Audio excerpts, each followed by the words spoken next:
program participants, our facility patrons, and our staff is of the utmost importance. We have regular communication with the City of Highland Park, as well as our other community partners at District 112 and 113. We know the city is in constant communication with the Highland Park Hospital, and we are currently working with all of our partners on the local, state, and national level as we take precautionary measures and develop an emergency operations plan. Fortunately, as most of us know, the Illinois Department of Public Health continues to emphasize that the immediate health risk to the general public remains low. So the practices that we are implementing now are focused on prevention, preparedness, continued education, and communication. From a prevention standpoint, we're encouraging staff, program participants, and community members to practice everyday preventative actions, including staying home when sick, covering coughs and sneezes, frequently hand washing, avoiding touching the eyes, nose, and mouth, and routine cleaning of frequently touched surfaces and objects. All of our facilities are provided with extra cleaning supplies. Who do you know to get those? You can't. We have connections. Clearly. They're all sold out. And we are routinely and frequently cleaning all of our facilities, even more than we normally do, which is a lot. The key messages that we are encouraging are the 3 C's, which are to clean, cover, and contain. Clean your hands often with soap and water. Cover your mouth when you cough or sneeze. And contain germs by staying home when you are sick. And of course, we're also implementing greetings other than shaking hands with our elbows and our feet in different ways. In addition to regular communication with local and state agencies, every Tuesday morning we are having a standing meeting with local government partners, including the City of Highland Park and Highwood, Village of Deerfield, the Highland Park Hospital, the library, Lake County, Moraine Township, School District 112 and 113, to ensure we are all working together to prevent and prepare. And that is all I have for my update. Thank you. Any questions? Okay. Can I go You can do Margaret next? Do Rosewood Beach next, so she can say. We've already told her she knows that. Okay. Next, we are going to hear briefly from all of our affiliate and sponsor groups. We're going to begin with Ariana. Very quickly. So we're here because our policy 6.05 that governs our relationship with affiliate and sponsored organizations required board approval for our yearly agreements.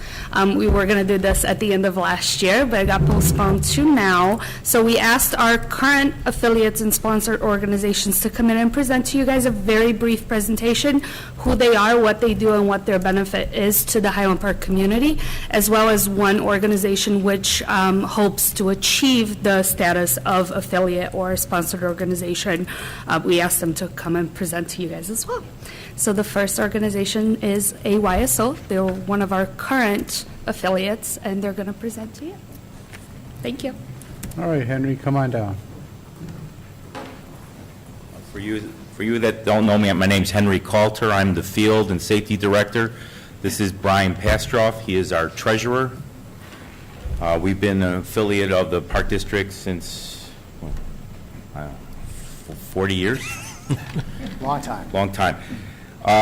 We received the affiliate agreement. We just had it over at our legal, because you must understand we are a region of a national organization, so it has to be approved by the national legal organization. Fortunately, one of our Highland Park residents is one of those legal people who we had a conference call with, and he's going to review it. We have reviewed it. We had a conference call, and we'll make the adjustments we need to make and get that to you shortly. Secondly, in spirit of the mission of the Park District, Highland Park AYSO serves children under 4, about 4-year-old, up to U99 adults. Kind of a big cutoff from high school to U99, and we are spread out all over town in the different schools and park districts locations. Our biggest hub is Olson Park, and we serve, I said with exception, in our VIP program, which is for children with special needs. I would say that almost the entire program is Highwood and Highland Park residents that are affiliated with the Park District.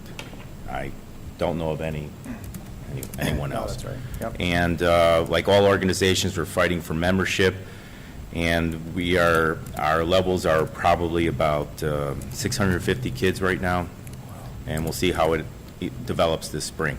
You know, they come, they go, we'll see. And, you know, it's a battle, but we're holding our own. As far as monies to contribute or to ask, we're not asking for money. We wanted to contribute money to some special projects that we have in mind that I'll talk to Cal about, especially maybe one involving hopefully Olson Park, or the one that we were talking about with Brian was Kniff. So we'll see how that plays out. Do you have any questions for us or about the budget or anything? No, sir. Okay. Thank you. I guess that's it. Thanks. Thank you. Thanks, Henry. And it's been a wonderful relationship for many years, and I appreciate the cooperation that we get from the city and the schools and the parks. Were you around 40 years ago? Yes, but not here. No, but you were on the other side. Yeah, exactly. I was playing. Next is Mark Czar from the Highland Park Pops. Thank you. Yes, my name is Mark Czar. I've been the leader of the Highland Park Pops Big Band for the last 45 years. Since 1975. My wife and I have been Highland Park residents all that time. For those of you who may not know, Highland Park Pops Big Band is a 17-piece big band playing tunes from the early 1900s through the present. We rehearse in this room Wednesday evenings. You're welcome to come and listen. You might want to bring earplugs. It's up to you, although we are not amplified. We've been an affiliate of the Park District for many years. We hope that continues for many more years. In addition to providing this room for our rehearsals on Wednesday evening, we have a closet in the Jam and Jungle, which we've had for many years, and that houses our music stands, a keyboard, and a drum set. We began in our current form in 1975. We held rehearsals in local schools. Then we rehearsed at the library for a while. We've been at Westridge now for quite some time. Again, we have a longstanding commitment and relationship with the city and the Park District, and I'd just like to rattle off a few places within Highland Park that we've played. We have played all the way from McCormick Place up to Waukegan. We've played at Jens Jensen Park, the Art Center Festival of Fine Arts, Port Clinton Art Festival, Taste of Highland Park, Memorial Park in the Bob Robinson Band Shell near the library, the Pavilion at the Ravinia Festival, Westridge Center, Highland Park Community House, Highland Park Historical Society, North Shore Yacht Club, Ravinia Merchants, and Sunset Park for the last 4th of July. Spectacular. The purpose of our group has been to provide a structured framework for big band musicians to play jazz in a structured setting on a regular basis and perform at civic functions, outdoor programs. We do a lot of convalescent homes, retirement homes, charitable functions, and dances. That purpose aligns well with, we feel, with the Park District mission of enriching community life through leisure pursuits. It's definitely a leisure pursuit but a very enjoyable one for us. So we provide a home for people in Highland Park who like to play jazz, as well as provide the community with wonderful music. Our membership started off being Highland Park residents. A lot of those people moved away. A lot of those people passed away. Currently, about 40% of our membership lives in Highland Park or used to live in Highland Park. Now, that's down a little bit lower. It's the way musicians go. The band is open. We have a website. People can send me an email through the website, and they come and they play at a rehearsal.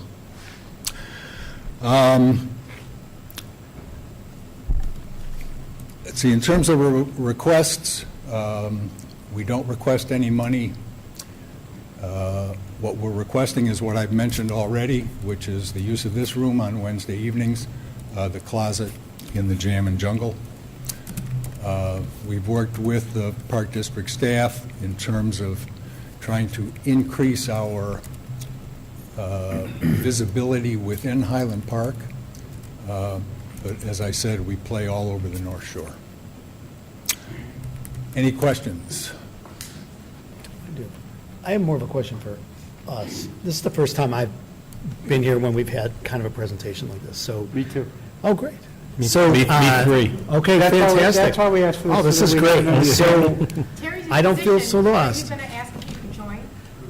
oh, no, I know, I'm sure you have a second trumpet spot open for me, although I don't have the chops for the double IC. Just a quick comment. I play lead trumpet. Our second trumpet player is now in his mid-50s. He started playing with us in grade school, Very nice. and he went to music school at Berkeley. That was definitely not my question, and those are not my qualifications. My questions for the board is, so I heard, do we consider this adult recreation? In other words, is this group set up for the members of our community to play jazz? And is this group there in addition to be there for civic opportunities? Like if you go to Germany, every town has a band, and Italy, every town has a band. So are they, I know that you play at our 4th of July in the park. Do we ever ask the Pops to come and play? And if so, do we create a contract? Do we pay them? I just don't know how that works. You can speak. If I may. Yes, sir. We played for the dedication of what used to be called Fink Park. We played at the dedication of the new rec center several years ago. The musicians are not paid, and usually when we do things for the city, we often don't get any money. Sometimes we get a donation. That donation is maybe a couple $100. So somebody from the board would say, we have this big event coming up, can you see if the band is available? Yeah, I have a birthday We party. did that for the coming up, 4th of July. That's what happened for the 4th of July. Your birthday party, we can talk about later. Okay. Right, okay. So, I mean, when you were talking about how many people are in from Highland Park or whatever, is not as important to me as your potential availability to play at our civic events. That's what we like to do. Yeah. And I should have said, part of the reason for this is I've been on the board 8 years, and we have affiliates, a number of affiliates, that we've just never heard from. And we wanted a brief understanding of what each affiliate does, how we help, how we can help, and what role you guys have. But that was the real purpose of this. Is, I know Mr. Block has spoken to us once in my time on the board, and I think that's it. So it was more Yeah. educational. Good Just a overview. quick overview of each each affiliate's role and what it does. Brian, I have a question. Yes, sir. When you do these shows, do you have any signage, or do you have a banner, or what do you, We have Highland Park Pops on the fronts of our music stands. That's it. okay, thank you. We used to have a sign when we played at Memorial Park near the library. We had a sign for the summer because I think we had a series of maybe 3 that just advertised for the concerts. Okay, anyone else? I mean, I just have a comment. Soccer's great, for young kids, so, thank you for all you do. But I'm just so moved by the way you spoke, because I think as we're all getting a little older, we tend to just remember, like music, for example. I can't imagine what it must feel like to hear your music, like someone, like an older, you mentioned you go to, Convalescent homes. right, yeah. like, that's just such a powerful thing that music is, to just bring that back to people in their memories. I just think it's so wonderful. And it is, Terry, I think, not only about you being Highland Park residents and supporting you, but also what you do for the Highland Park residents and for you as well. So it's kind of it's a double win, I think, when we can have participants of our community, but also what it gives to our residents. So I just think it's wonderful. Thank you. So you consider yourself a jazz band or a swing band, or what do you? Yes? Oh, really? They play both kinds, Yeah. Western and Western. Yeah. I was looking for swing Yes. lessons. Oh, God. That's cool. I'll come one Wednesday night. Great, love to hear you. Love to have you. Thank you, Mark. Thank you. If you don't mind, I'm going to leave. I have a gig tonight. Good luck. Thanks for coming. Next is Ira Rosenthal from the Highland Park Players. You can never play an instrument. I'm Ira Rosenthal. I'm a vice president for the Highland Park Players. We have been affiliated with the Park District for 32 years. We have over 40 performances that we've done. We've had award-winning musicals and theater for young adult productions. We just finished one, Pinkalicious, and it was performed at Sherwood School. We had 1,400 people attend it. Most of them, I would say, kids from the ages of 3 to 6, 3 to 7 with their parents. Our board consists of 10 people, 5 of which are Highland Park residents. Our president, who couldn't be here tonight because he had a business thing, Brad Rose, is also one of them. Our funds are from grants, small donations, ticket sales, and ad sales. We have no paid staff, and all funds are used for production costs except necessary professional and filing fees. All of our TYA productions are performed in Highland Park. We perform at the Taste of Highland Park, libraries, schools. We offer classes in auditions, how to audition. And what we need for the Park District is rehearsal space, and we would love to have a venue here that was bigger. It'd be great to have a venue. So our big productions, we're forced to do those outside of Highland Park.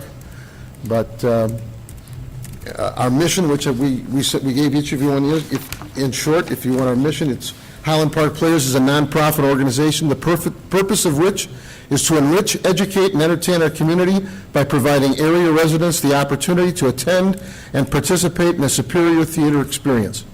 And I, for one, have been lucky to be the recipient of a lot of that, because if you've seen our shows, I've been in about 21 of them myself. There's a lot of people that would love to be actors who choose other professions but have the talent to be actors, to be able to do the things that some of the people that you see at Marriott, maybe some of the people we have are even more talented. And this gives them a venue and an opportunity to be able to use their talents. I don't know what else, if there's any questions? I feel very comfortable in a crowd full of musicians and thespians. This is wonderful. This is right in my ballpark here. So I'm a teacher in Deerfield, and I teach at Caruso, where the Park District is in negotiations with the school district to renovate and much to my consternation to a certain point, the theater at Caruso to make that their permanent rehearsal place. Have you ever spoken with the school district to We've make tried many times. school- The problem that we have is we'd like to be able to perform at Highland Park High School, because they have a fantastic stage. Right. But it's always, we need, in order to do a production, we need 3 weeks, 3 weekends. And they could never seem to be able to give us 3 weekends because they've got their own things going on. We would love to perform there. It'd be great. Right. I'm thinking, well, like I said, I'm at a middle school, so the seating, is not optimal. It's 250 to 275. Somehow, they're willing to put $1 million into it. I'm just saying that maybe attitudes are changing at the, I don't know what I've never seen the Edgewood Theater, but, We performed at Edgewood for many years at the beginning. And Indian Trail, too. And Indian Trail. And Elm Place. Of course, those stages are not conducive to the big performances that we do. But I performed at Caruso last year for Little Shop of Horrors, so I'm familiar with that space. okay. Good. Well, I hope that changes, because you do need, Oh, we'd A love to have permanent a space space in to be able to Highland perform Park. in But we Highland. do all our children's shows here. And we have done, at the community center, we've done some plays. We did Bleacher Bums, and there's several other small productions that we have done in Highland Park. But our big productions, we need a bigger stage, a bigger facility. So, they're very professional. The budgets that we have for our shows are $50,000, $60,000, believe it or not. And well, just the rights to get the shows are the rights, and depending on the show, is very expensive. Yeah. But we certainly appreciate all that the Park District has done for us in the past, and we hope to continue to be a part of it. Thank you. Thank you. Let me just add, because I said nice things about the other two affiliates.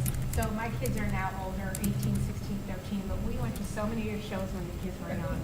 And the most recent one, I remember I dragged them to it, because, they're that middle age, too cool for school, and they loved it. They went to see Pillow Talk. Is that what it's called? No, what's the one with the, I don't want to sing. Good night.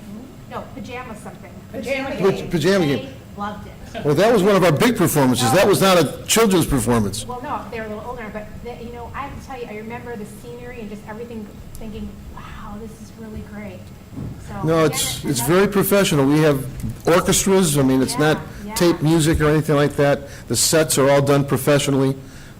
The sound equipment, everything that we do is on a very high level. I agree. I And agree. affordable, yeah. Yeah. That's a big deal. That was one of your shows. Thank you for your time. Thank you. you. Thank you. All right, Highland Park Strings, Larry Block.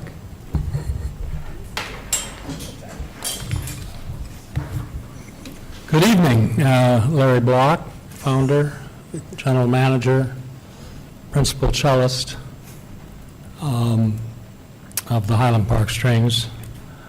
I also have a number of other duties, PR, librarian, personnel manager, lawyer. We have no paid employees other than musicians. Thank you for the opportunity to bring you up to date. I used to do it regularly, as President Kaplan said. I was trying to remember the last time I was here. I thought it was more than 8 years. I think Rick Smith was president, so you might know No, better it than... was in my you were- time. During your Last time. years you've been here. Anyway, very happy to be here. We've been an affiliate in every sense of the word for 41 years. We started in 1979.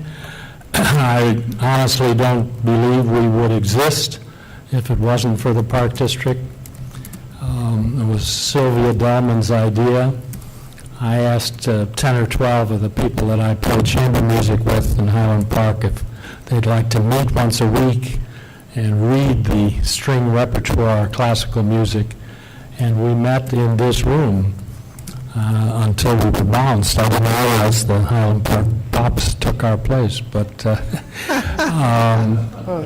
We didn't really take your place. Yeah, we used to rehearse on Wednesday nights, and I think they said, Oh, we and then we moved to Concord. I believe that was Rick Smith's decision. That's my understanding, so. You have to go talk to the prior administration. Among other problems, rehearsal space has always been a problem for us. Anyway, you must know that we've grown from that group of 12. What I discovered was when we rehearsed on the Wednesday nights and we had the assistant concertmaster of the Chicago Symphony come down to coach us, and we would each put in $5 into the kitty to pay him. But on one Wednesday, that we'd have 3 cellos and 1 violin or 1 viola, and we didn't get the group. I said, we have to give a concert. And then, that's serious, so we have to everybody's got to come to rehearsal, and so we gave a concert in this room also, a Christmas concert in 1979. There were 30 people there. 29 were members of my family. And we had never intended to be a performing arts organization, but as you know now, we play 3 free concerts a year at Highland Park High School, and getting that venue is becoming increasingly difficult and costly. One concert is a benefit, which was actually the suggestion also of the Park District. Because the Park District initially paid all our expenses, all the mailing, all the conductor's fees, and they said, why don't you do a benefit, see if you can raise some money. And we now perform once a year at Ravinia, Bennett Gordon Hall, for our benefit.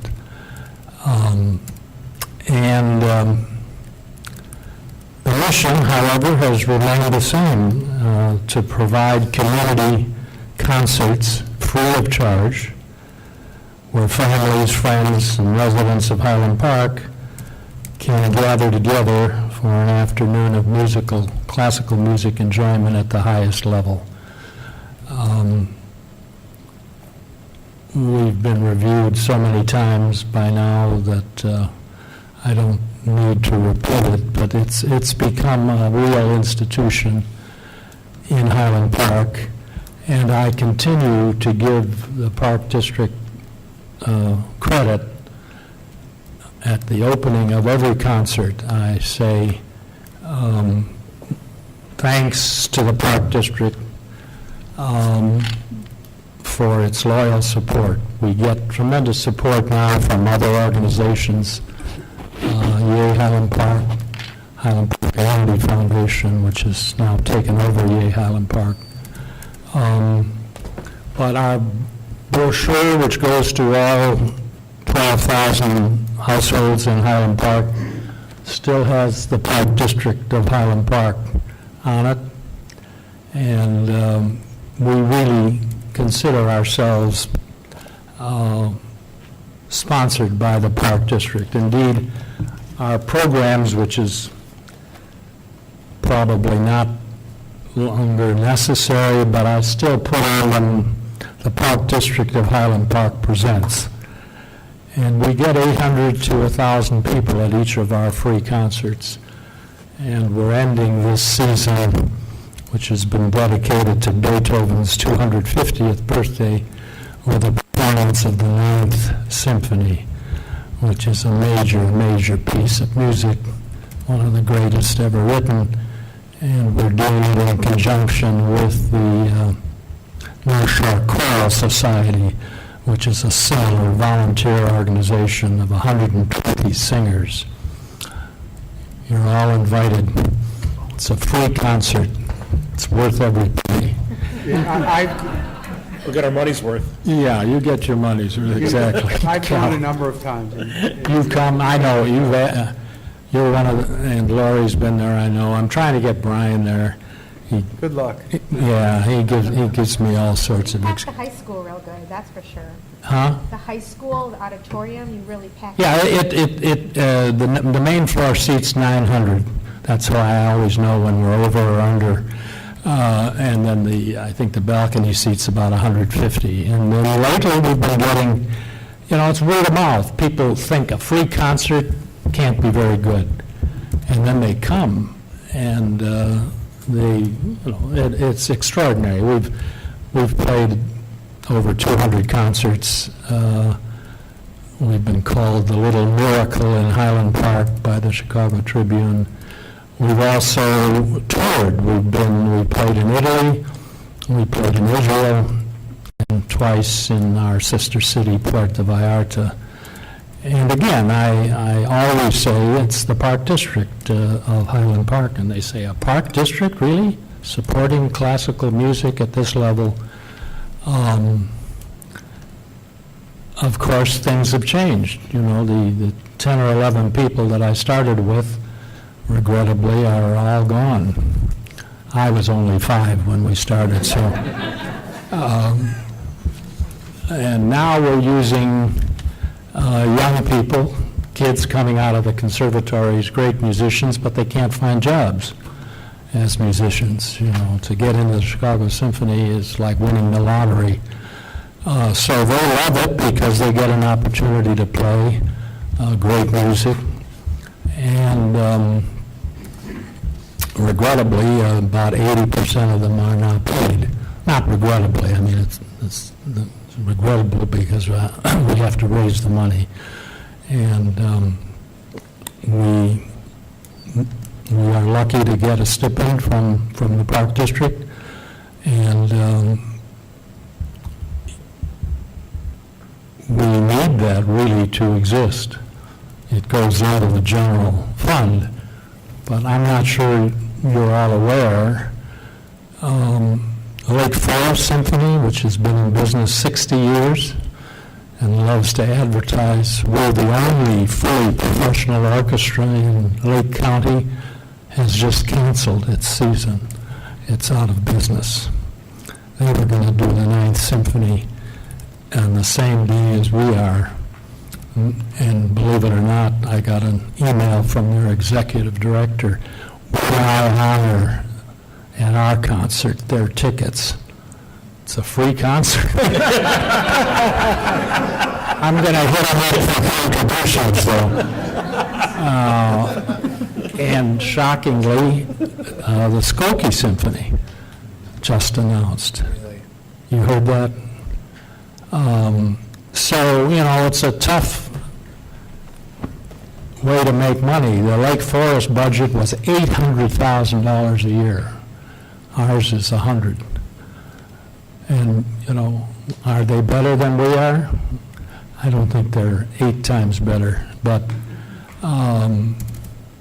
once again, I am grateful to the Park District for finding a line item in your budget for classical music. It's deeply appreciated by the people in Highland Park. We do actually have 10 residents playing in the orchestra. We still have some volunteers. But the audience, they're seniors. To hear a concert like the Beethoven Ninth, if they went downtown, it would be a $200, $250 day parking. And here they park at the high school free. They walk in. There's wonderful facilities for seniors there. So together we've done something good. And the staff is wonderful, always has been. And there is not much any longer that we ask the Park District to do. If you remember, we used to handle the contributions and the tickets. We finally formed our own 501c3, and we get the contributions directly. I think the one thing that's left is taking care of the mailing list, which Mariana takes care of for us. So once again, thank you for your time, thank you for all your help, and I wish you'd all be there at our next concert. Honestly, I would like to introduce you if you're there, so.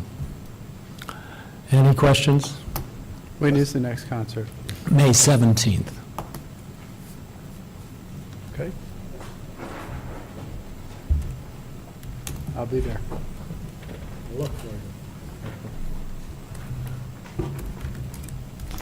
Thank you.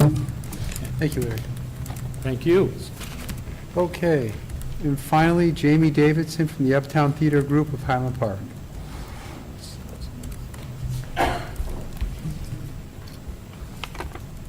Okay, first of all, thank you, Brian, and thank you to the entire board for welcoming us here today.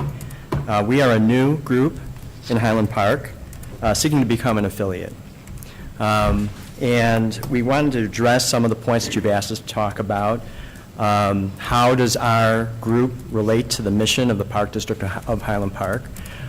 First of all, we are a not-for-profit organization, 501c3, are brand new last year.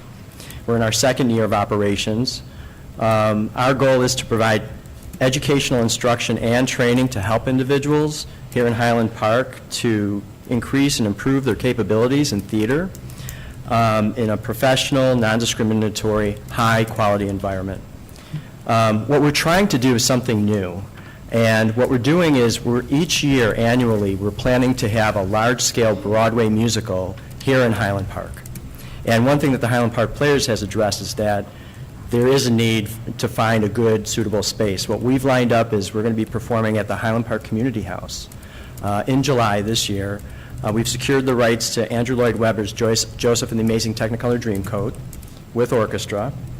And so each year, our plan is to provide this opportunity to have a summer musical here in Highland Park. In November, we produced the first ever Highland Park High School Alumni Theater Cabaret at the Community House that was attended by over 250 people. There were 28 performers from the Highland Park High School system, and some of them were current students. Our purpose to provide educational theatrical experiences here in Highland Park to residents is consistent with the mission of the Park District of Highland Park to enrich community life through healthy leisure pursuits. The Park District offers a wonderful program of theater education for children. In fact, one of our board members has recently taught in the Park District program for children. What we provide is a compatible program of theatrical productions for the adult residents so they too can continue to develop and use their creative talents. We also will be prioritizing Highland Park residents' participation. I used to be on the board of Highland Park Players, and I participated in other community theaters around the North Shore. And one of the reasons why we started off with the Highland Park High School Cabaret was to connect back with the community and to let people know we were out there and to connect with the high school and people who are out there in college. We'll be providing an opportunity to pay, most people pay a fee to participate, but it'll be a lower fee for the residents here in Highland Park than non-residents to try to encourage the Highland Park residents to participate. Again, performances being in the summer is a good time when the high school students and college students are back who have gone through the Highland Park High School program, and it gives them that opportunity. All of our rehearsals and performances will be in Highland Park. Talking about the benefits to the Highland Park community, having affordable theater education programming for adults is very important. Intergenerational programming for families to participate together over the summer when the kids are off from school and they can be in the show and their parents might be working on some other aspect of the show or maybe they're in it together. Hands-on learning experiences in acting, singing, dancing, and technical theater. Again, growing our community of performing artists in Highland Park and providing more opportunities to them, and accessible theater performances right here in Highland Park. Addressing participation and membership information. All of the performers in the Alumni Cabaret were from Highland Park, and of the 250 audience members, about 90% of those were residents from Highland Park. For the summer show, we're going to have 7 performances. There'll be about 80 to 100 participants in all the different aspects of the show. We should have about 1,400 audience members, and our goal is to have at least 51% participation by Highland Park residents, both working on the show and attending the show. Our bylaws require that at least 50% of our board members reside in Highland Park, and we have that. Our board has professional experience in theater marketing, social work, graphic design, law, and accounting. I could tell you a little bit about our different members here. Several of us, being residents in Highland Park, have had our children go through the school systems, have gone through the Highland Park High School theater program, and have been dedicated to this community for several decades. Basically, what we are asking from the Park District is not any money, just similar to some of the other organizations, the opportunity to use space for auditions and for rehearsals. And we thank you for the opportunity. Thank you. Thank you, Jamie. Anybody have any questions? Do you all connect the various groups? The pops, strings, there's got to be obvious overlap, synergies on that. It would seem that if you had some sort of executive board connecting you all, or at least an annual meeting or something like that, perhaps there's a way to share expenses, share personnel, things like that, so. That's it. Okay, anyone else? Lori? Next year, I'll have something good to say about them, I'm sure. Okay. Thank you. Thank you, Jamie. Okay, next, Rosewood Beach update, Jeff and Margaret. Oh, my notes say Jeff. Thanks, everyone. Thanks, guys. Thank you for coming, everyone.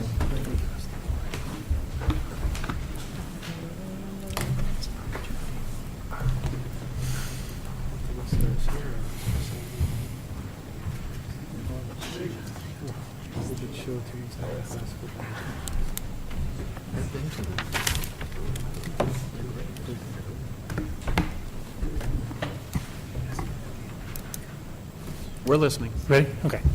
So at the February 25th board meeting, staff reviewed the various options that have been created to address erosion at Rosewood Beach. And from those discussions, the board directed staff to enter into a contract with Smith Group to develop construction documents for back of the beach revetments in both the interpretive center cove and also the swimming cove. In addition, the board had directed staff Thank you, to... Sorry, Jeff. Oh, no worries. Should I continue? My bad. No worries. I apologize. Also, construction documents to be developed for the recreation cove for possible sand nourishment and some enhancement of the breakwater there. So Smith Group has completed the construction documents for that proposed work in the recreation cove. So Margaret Boschek with Smith Group is here tonight to review those plans. Now, if the board chooses to move forward with that work, we would want to get the bids out for that work by March 12th, which is this week, in order to ensure that we can get this work completed before summer opening of Rosewood. If we did move forward with the bidding process for this work, then staff would return at the March 31st meeting to review the bid results and seek approvals. What will happen if we don't approve it tonight, we wait till March 31st? What will that do to your timeline? So what would happen now is we would bid it now so that we could bring the bid results to the 31st. If we waited to the 31st, then we would have to let the bid at that point, which would be 3 weeks or so, 2 or 3 weeks. We would then, unless we had a special meeting, we would need to wait to the next regular meeting for approvals. Our goal is to really try to complete the work in the month of April, but I will say there are some other challenges where we're working around. There's a number of events and programming that is already taking place this spring at the Interpretive Center. It increases as you get later into the spring. We're also looking to try to avoid just doing the work in May and really pushing that deadline to the opening, if we choose to move forward with it. What are you looking for from us for tonight? Direction as to whether or not we are interested in pursuing this. So Margaret is going to, I spoke about it very superficially last time. Margaret, they've completed the construction documents. It's ready to be bid out if we choose to. So she'll go through that project in depth. And after hearing that presentation, we're looking for a direction as to whether or not we want to pursue that for this spring. If we choose not to do it this spring, then we talked about the other option would most likely be to fence off that area. But the documents would still be available to nourish the beach cove later if we chose to. When you say fence off the area, when we talked last meeting, you talked about fencing off the southernmost. Yeah, so we're to the focus. When Yeah. you say fence off today, if we don't make a decision, are you fencing off the entirety of all three coves, or still just the third cove? The only discussion this evening is about the Recreation Cove. So we had asked Smith Group to do construction documents for the other two for different approaches, but the work that's been completed is for the Recreation Cove since it was time sensitive. Okay. So we're only talking about that cove. Thank you. Great. No, I was just going to add that since this is a workshop meeting, we're not approving anything tonight, that we're just providing direction, that if the poll of the board is to move forward, then they'll go out for the bid, and then we'll approve it at the March 31st meeting. That's correct. Thank you.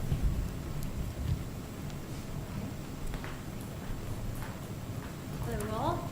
It's nice to be here in the sunlight, so Oh. yay, daylight savings. So I start every meeting with the lake level forecast, so I thought I'd update you and let you know where things are going. And I think I have some good news, but first let's look at this. This is the NOAA forecast that they put out called their dashboard, and this is just looking at Lake Michigan. The forecast is in those red bars. So if you can see the little numbers on the bottom, we are in March, which would be the 3, and there's maybe I could even point. Yep, there's a little red bar there, and you can see these little green squiggles, which I'll get to in a second. But these are the forecasts for the summer, all the way into August. And we typically peak in our lake levels in July, so this is not out of the ordinary. This suggests a little bit of increase of water level. This is on the high side. It is exceeding our historic high water levels from October of 1986, but that is on the high side. You can see that the average prediction, which would be in the center of those bars, does not break that in July. Now, the good piece of information that I have is that this is atypical. This is a flattening of the lake levels from October to now. You can see they haven't changed much. And this is because, and I am a meteorologist, if I could use the word, in my part-time, that it has been an unseasonably warm winter, which meant that a lot of the snow that typically comes down and sits on the land through the winter will melt in the springtime, causing a large increase of water around about the April-May season. And you can see that happening here. This is April-May and the increase because we had all this snow sitting during our winter months. And you can see the same thing between April-May, and here it is April-May. We've had very warm winters, so all of our precipitation came down in rain, which meant it went directly into our lakes, which has stalled this activity. So you can even see that we've dropped for the first half of March below even the predictions that they just made. And I think that this trend is going to continue, and you're going to more see that the water levels are going to stay along the bottom of this, which is the good news. That is my prediction. We'll see in 2 months if I'm correct. So if I am, I want a high five from every one of you. With our elbows. Okay, elbows, or then we could go- toe taps. And we can go to Vegas after that. So. Yes, there you go. If only I could bet on the weather. So talking about the sand nourishment in the Recreation Cove. So this is the beach directly after it was built back in 2015. And I have a few graphics just here from Google Earth. We're kind of keeping an eye on this, this beach and its recession. So this is later in 2015. This is 16 into 17. That might be 17. And then this is 18. We now see this, which is just taken a few weeks ago, maybe a week ago, by a drone that you guys own. I took a snapshot versus showing you the actual video because all of my videos turn upside down. So instead of putting you through that painful situation one more time, I took a snapshot, and I specifically chose this point because this is not a particularly large storm event, but you can see these waves going right over the top of the breakwater. This is the breakwater submerged underneath a wave, and this is a wave coming over on this Tombolo section. This is a picture from the January 11th storm, which was a bit more significant than the storm on the left, and the waves actually ran up all the way to the boardwalk and caused some undermining and exposure of rubble that had been buried beneath the beach during the construction back in 15. One thing I do want to mention, well, not one thing, this is a big part of why this is happening in this recreational cove, is the construction of the breakwaters. Now, the first 3 breakwaters actually have stems in them of sheep pile, and these are old groins that were already on the beach. So they were buried into the tombolo shape, which prevents a loss of sand from side to side, from cove to cove. That's why you see this ravine coming out, pushing sand around, but not actually going through and into the swimming area because there is this barrier. This barrier does not exist along the parallel breakwaters, and it does not exist in this south breakwater at all, which means it's completely permeable, which is what is shown in this cross-section. So this is that south breakwater, and these are the as-built drawings that were given to us. This shows that this outer side that you see, this outer layer, which is larger armor stone, you can see the size, it's 1.5 to 3 tons. It's very large, and there are lots of spaces in between these rocks. You could probably lose a small child in there. Well, what you're definitely losing is sand. This is roughly where the water level is, and you can see the water level passes right through this layer. And what this results in is loss of sand on the backside. And now this picture was taken by me in 2015, directly after the construction of the beach. So you can see even those new little dune grasses that are trying to grow, and there's a large amount of sand that was lost, because originally it was built right up against this breakwater, but the rushing of water through has actually sucked that sand right on through as well. And has also created an area for wave energy and water energy to pass through. Now this trench becomes larger over time. I apologize for the low quality of the lower photo, but this was taken in 2019 in roughly the same location as the first. So you can see how far back the sand has actually been pulled. And I'm saying it's the same location based on the size of the trees, and that rock looks awfully familiar. And in which case, then we see a lot of sand lost. And that little trench right there, that looks like this. So this is almost at the stem of that breakwater. And even just a few moments ago, Jeff showed me an aerial photo that shows this trench widening with every storm that's passing. And I believe that to be sand actually passing through the breakwater because there's nothing to stop it. So we're talking about updates to the cove and how we can prevent this from happening, because I do believe that a portion of the sand that is lost is not actually going out of the cove, but through your breakwater. So that requires a simple fix. It is taking additional rock stone. This is a bedding stone that's shown here, and it's only about 1.5 feet of bedding stone, which is a 6-inch minus stone, and throwing it up against the breakwater. Now it's going to plinko itself on in, but that's actually creating a more impervious structure and preventing sand from passing through. To combat that even more, I would like to put a geotextile on top of that and then cover it with some larger stone. Now this stone is the same size stone that you have inside the breakwater, which I think is 300 to 1,500 pounds. And that comes from a local quarry here, is not overly expensive and is in abundance. I gave them a call. So the two cross sections that I'm showing here is closer to the stem, where we see that trench. Now they would need to excavate a small amount to get this in here. I want them to go down to at least the 580 contour, which this is 587, so we're talking 7 feet down from the top of that breakwater, excavating that out, installing this, and any additional sands that they happen to excavate to install this get put back on top. Hi. Okay, hi. Okay. I thought I was with you. I still may be with you. Sure. So this is a cross-section of what exists right now.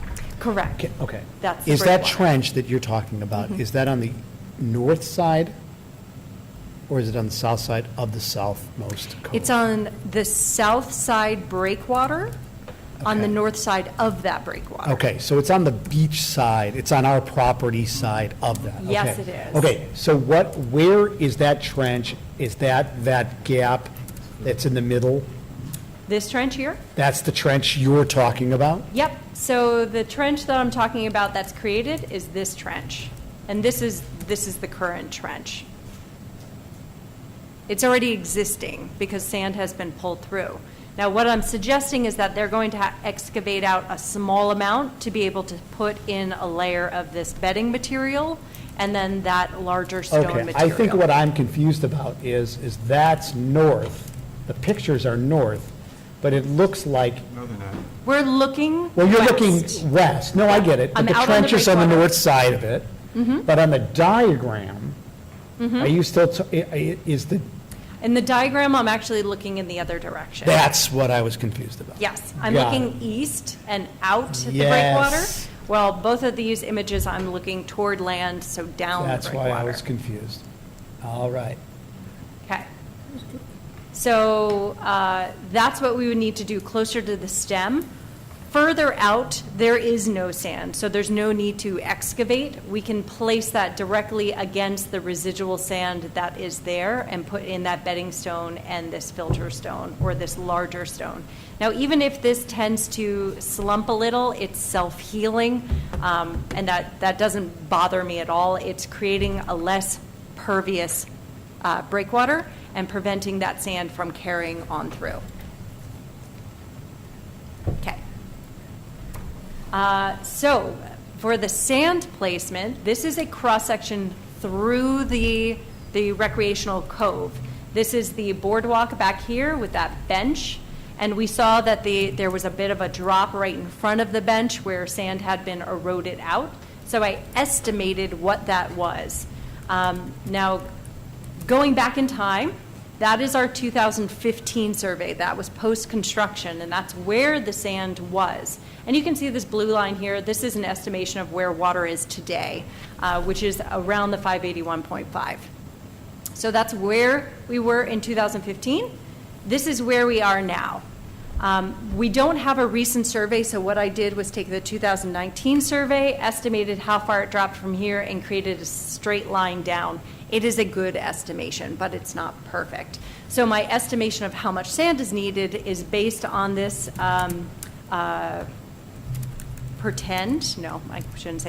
this engineered, there we go, cross-section of what that bathymetry is within inside that cove now. So this line, I guess I didn't put it in, but this line here that you can see, this dashed line, this is the idealized shoreline after waves have attacked the placed material. And this cross-section here, which is shaded on in, is how the contractor is going to place this material. If you remember from the interpretive cove and the swimming cove, they push it out in a nice bench and let Mother Nature take her course. Now, this slope is actually decided upon by me based on what we see happening in the swimming cove and interpretive cove. We figured out what the slope is and what has become of that bird's eye material that we used, and identified that that slope was approximately 10%. And therefore, this is a 7% up on top, down to 10%. So you can see how far it's going to push out the location of where the water is going to be on that slope once it flattens, and how much further away from the bench it's going to be. So this is the construction drawing cross-section for the contractor of how he would place sand. You can see I haven't placed sand all the way up against this breakwater because, again, this is a pervious breakwater and we'll tend to want to take sand out of it. So I've only placed it to approximately this line. Because we are now making this less pervious and almost impermeable, I placed sand all the way up against the new placement of material. And this shaded section is just that excavation for him. A contractor can read these drawings. I know they're a little confusing, but this is what he needs to do his work.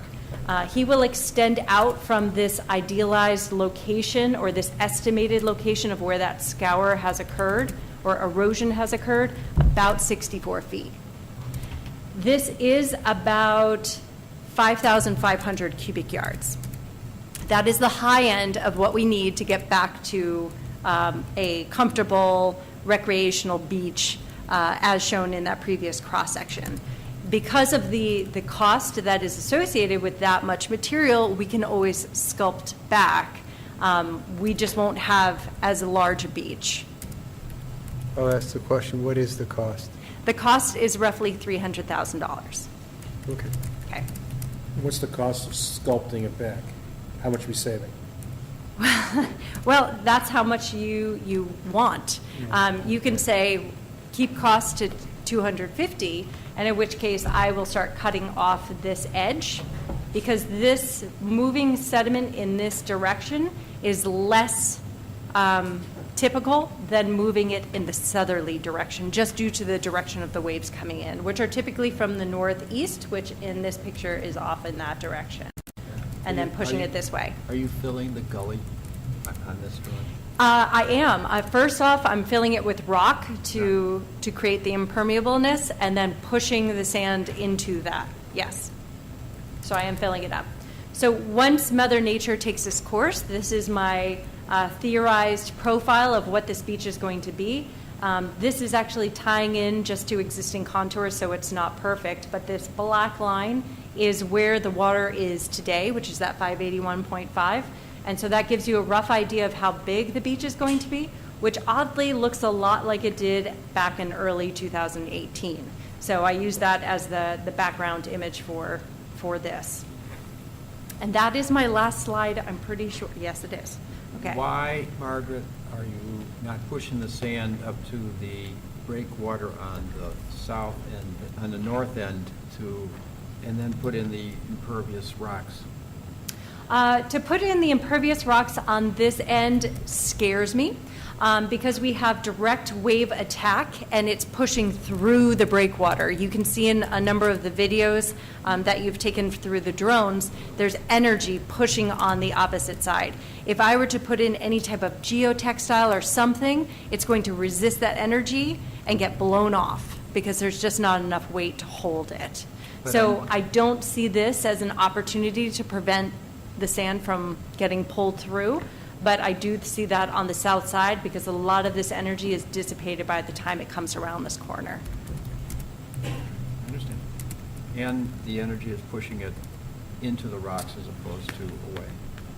Yes, it's pushing it into shore and coming, as the wave breaks, it kind of transitions around this corner, and we see the wave energy more in this direction versus perpendicular and sucking.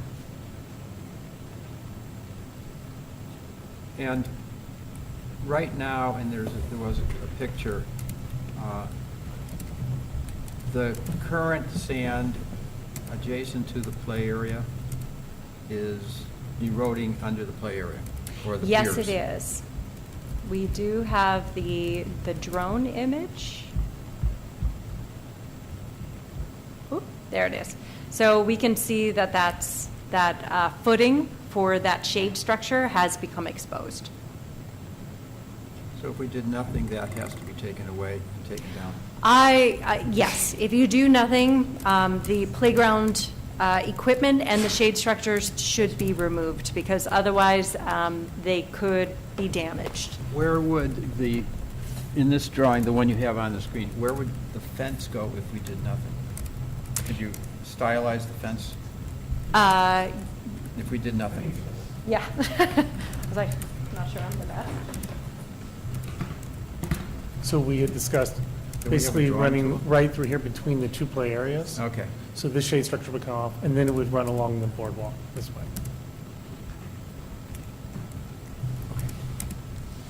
Still leaving room for people for ingress and egress from that set of stairs. If nothing is done, water will still end up on this boardwalk in large events, particularly as the water level starts to increase again toward the summer season. Any storms will push water onto that boardwalk, just as it's doing in this image.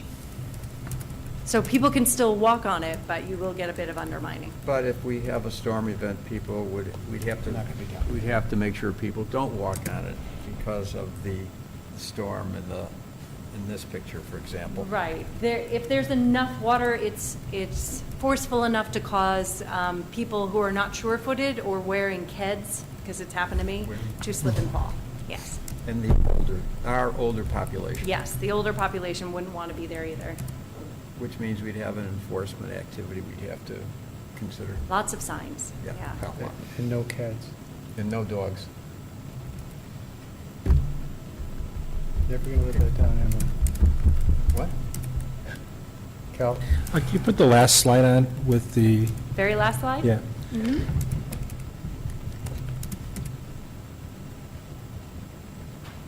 This one. So if, at the $300,000 level, if we do the sand replenishment, this is what we anticipate looking like this summer, I assume, correct? Yes. So what happens to this cove if we do the work and the lake levels go down? What would we be looking at? The slope will be the same, because we're looking at the same amount of forcing that we've had in the interpretive cove and the swimming cove. Is that the equilibrium that we talked about before? That is equilibrium, Okay. or at least it's reached equilibrium, that it hasn't changed through the few storms that you've had. Particularly the swimming beach has held at a very nice angle, and even a little bit steeper, but in any matter, this line, which shows where the water line is under still conditions, that will just creep down the slope. So then if the lake levels recede, then it's going to look more similar to what it looked like when it was constructed in 2015. It will not have that nice bench at the top. Nope, that didn't work. Actually, it did, didn't it?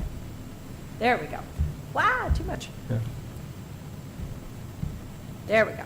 So originally, it had this nice bench all the way at the top. Because we're at high water levels, you're going to see this slope, this dash line, and now you get the water level moving up and down that dash line versus the purple line, because that was all perched beach that was untouchable at the time because the water levels were lower. Because the slope is touchable, because we're at high water level, it's going to flatten all of it to that dash line. So at low lake levels, the slope will be different than it was in 2015 because of what has occurred over the last couple of years. Yes, it will not look exactly as it did. So there'll be more of a slope down towards the water than previously existed. It'll be a flatter slope. You had a steeper slope at that Well, time. when you got towards closer to the level. water. Yep, closer to the water, but then flat up at top. Here, you're just going to have this gentle slope all the way out because we are at high water levels. If you were to come back when you had low water level and push out a bench so that it was flatter, that would be maintained because the water couldn't touch it. So But you at the moment, it can. So you could use an earth moving and push the sand and try to recreate that if we decide to do that. Yes, at lower water levels, Yeah. you could. Yeah. Now, at the swimming beach, I think you were going to use a combination of the bird's eye and the torpedo sand. did, yes. And what's your plan for this cove? I've used the steeper 10% slope that we were seeing on the interpretive cove because it's a little bit, I said steeper, but it's actually flatter on the swimming cove. That would not fit based on what we're currently seeing within this cove. So my recommendation is to use the bird's eye sand. So this beach will have the texture more similar to the interpretive cove than to the swimming cove. Correct. Now, the swimming cove did have torpedo in the back and then with a front facing of that bird's eye, which mostly sloughed and fell down. But what you also see is that it's hidden underneath. A lot of the fine particles travel within the water column during a wave passing, and it settles on top. So if you were to dig into the swimming cove, you'd find all that bird's eye, but the top dressing is a nice torpedo. Got it. And you almost have that in both coves, actually. So reviewing what we discussed last fall, where I kind of pinned you down, you said you had an 80%, you thought 80% chance of that the sand replenishment would work. Yes. Were you right? You tell me. I would say yes, but I'd like to hear that from you, too. I believe that the swimming beach has worked great. It almost worked too well in that it's allowing the run-up, which you can't stop, but you're allowing that run-up to now hit the boardwalk and get close to those buildings. But the alternative was for it to scour underneath. So there's just no stopping that due to high water level, and you might want to come up with some flood resilience programming for those buildings, just because there's There's no happy. Like a keeping them. revetment type of system, or? Oh, no, I was Oh. thinking like sandbags. Oh, sandbags. It's a temporary sandbags? situation. Okay. Yeah, but if there's a large storm coming, make sure everything is off the floor, that if water gets in there, it doesn't deteriorate the building. We just want strong resilience in that we can just clean it out the next day and open it back up. Got it. Or we So- could install a curbing, Curbing, it would jump right over the curbing.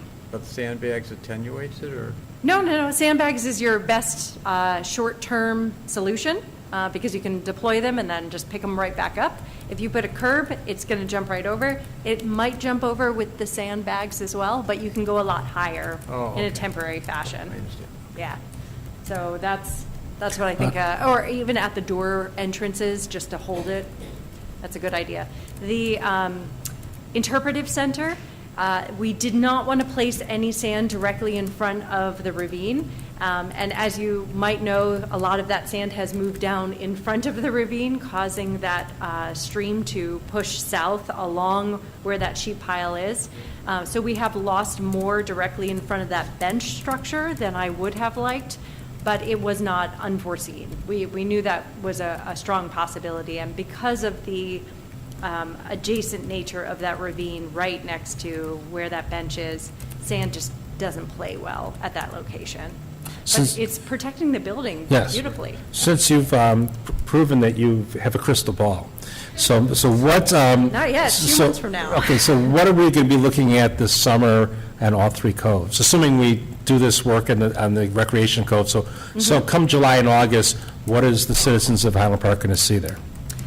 The beach that you see at the swimming cove right now seems to be working very well through the storms that you've received in January without any ice protection. So I believe that is in its stable state and is going to stay there. Water levels might increase, but the summer also brings much calmer weather. So we don't have the same intensity of northeasters, storms. yeah, Right. yeah, okay. There are the freak storms that happen during the summer, but predominantly and statistically, those are in the fall and the winter seasons. So what you see at the swimming beach now is pretty much what you're going to have at that still water elevation. It will just creep up naturally along that slope. And the interpretive cove, there is still some movement going on, but that looks pretty stable as well from the few photographs that I've received of it. Looks pretty good.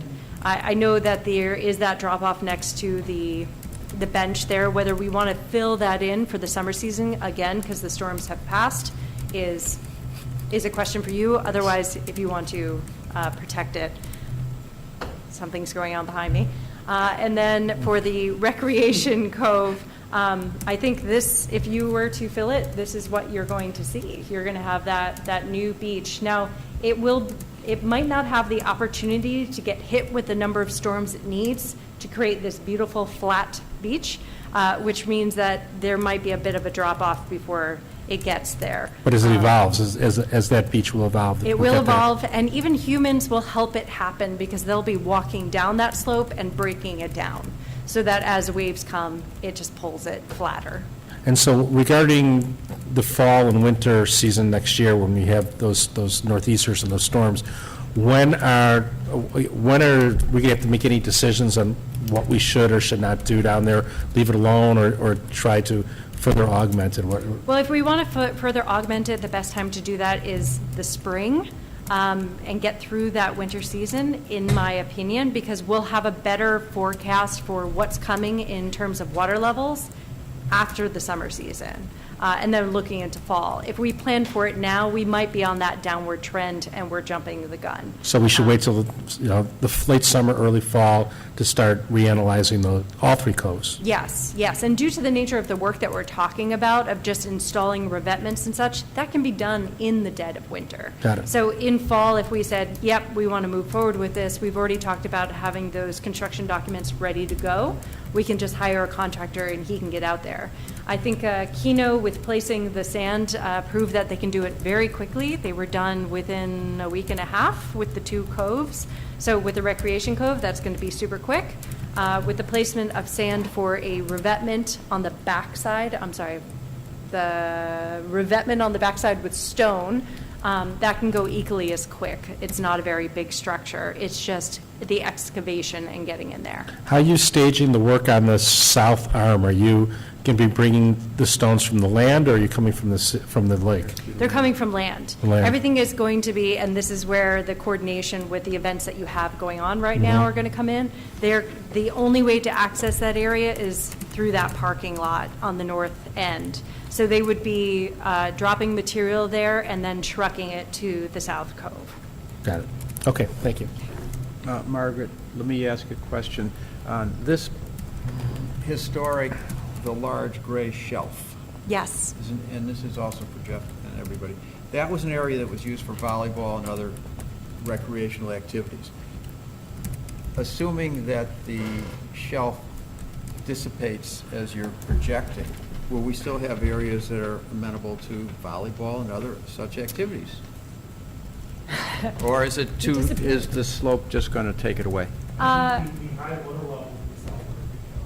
Oh, here, I'm going the wrong direction. Let's go to this picture here.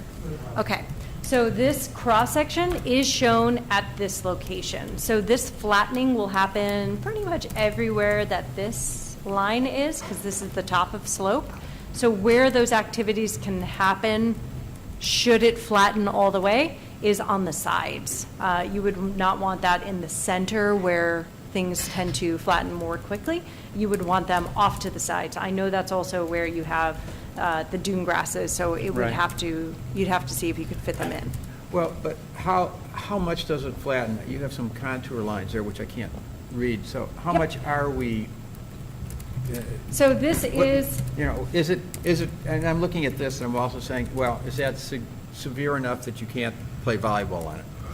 I'm not a volleyball player, but this top is 7%. So maybe a volleyball player knows if 7% is too steep. Well, we have recreation professionals here. I mean, it had a slope before, it wasn't completely flat. We were able to use it for Okay. recreation.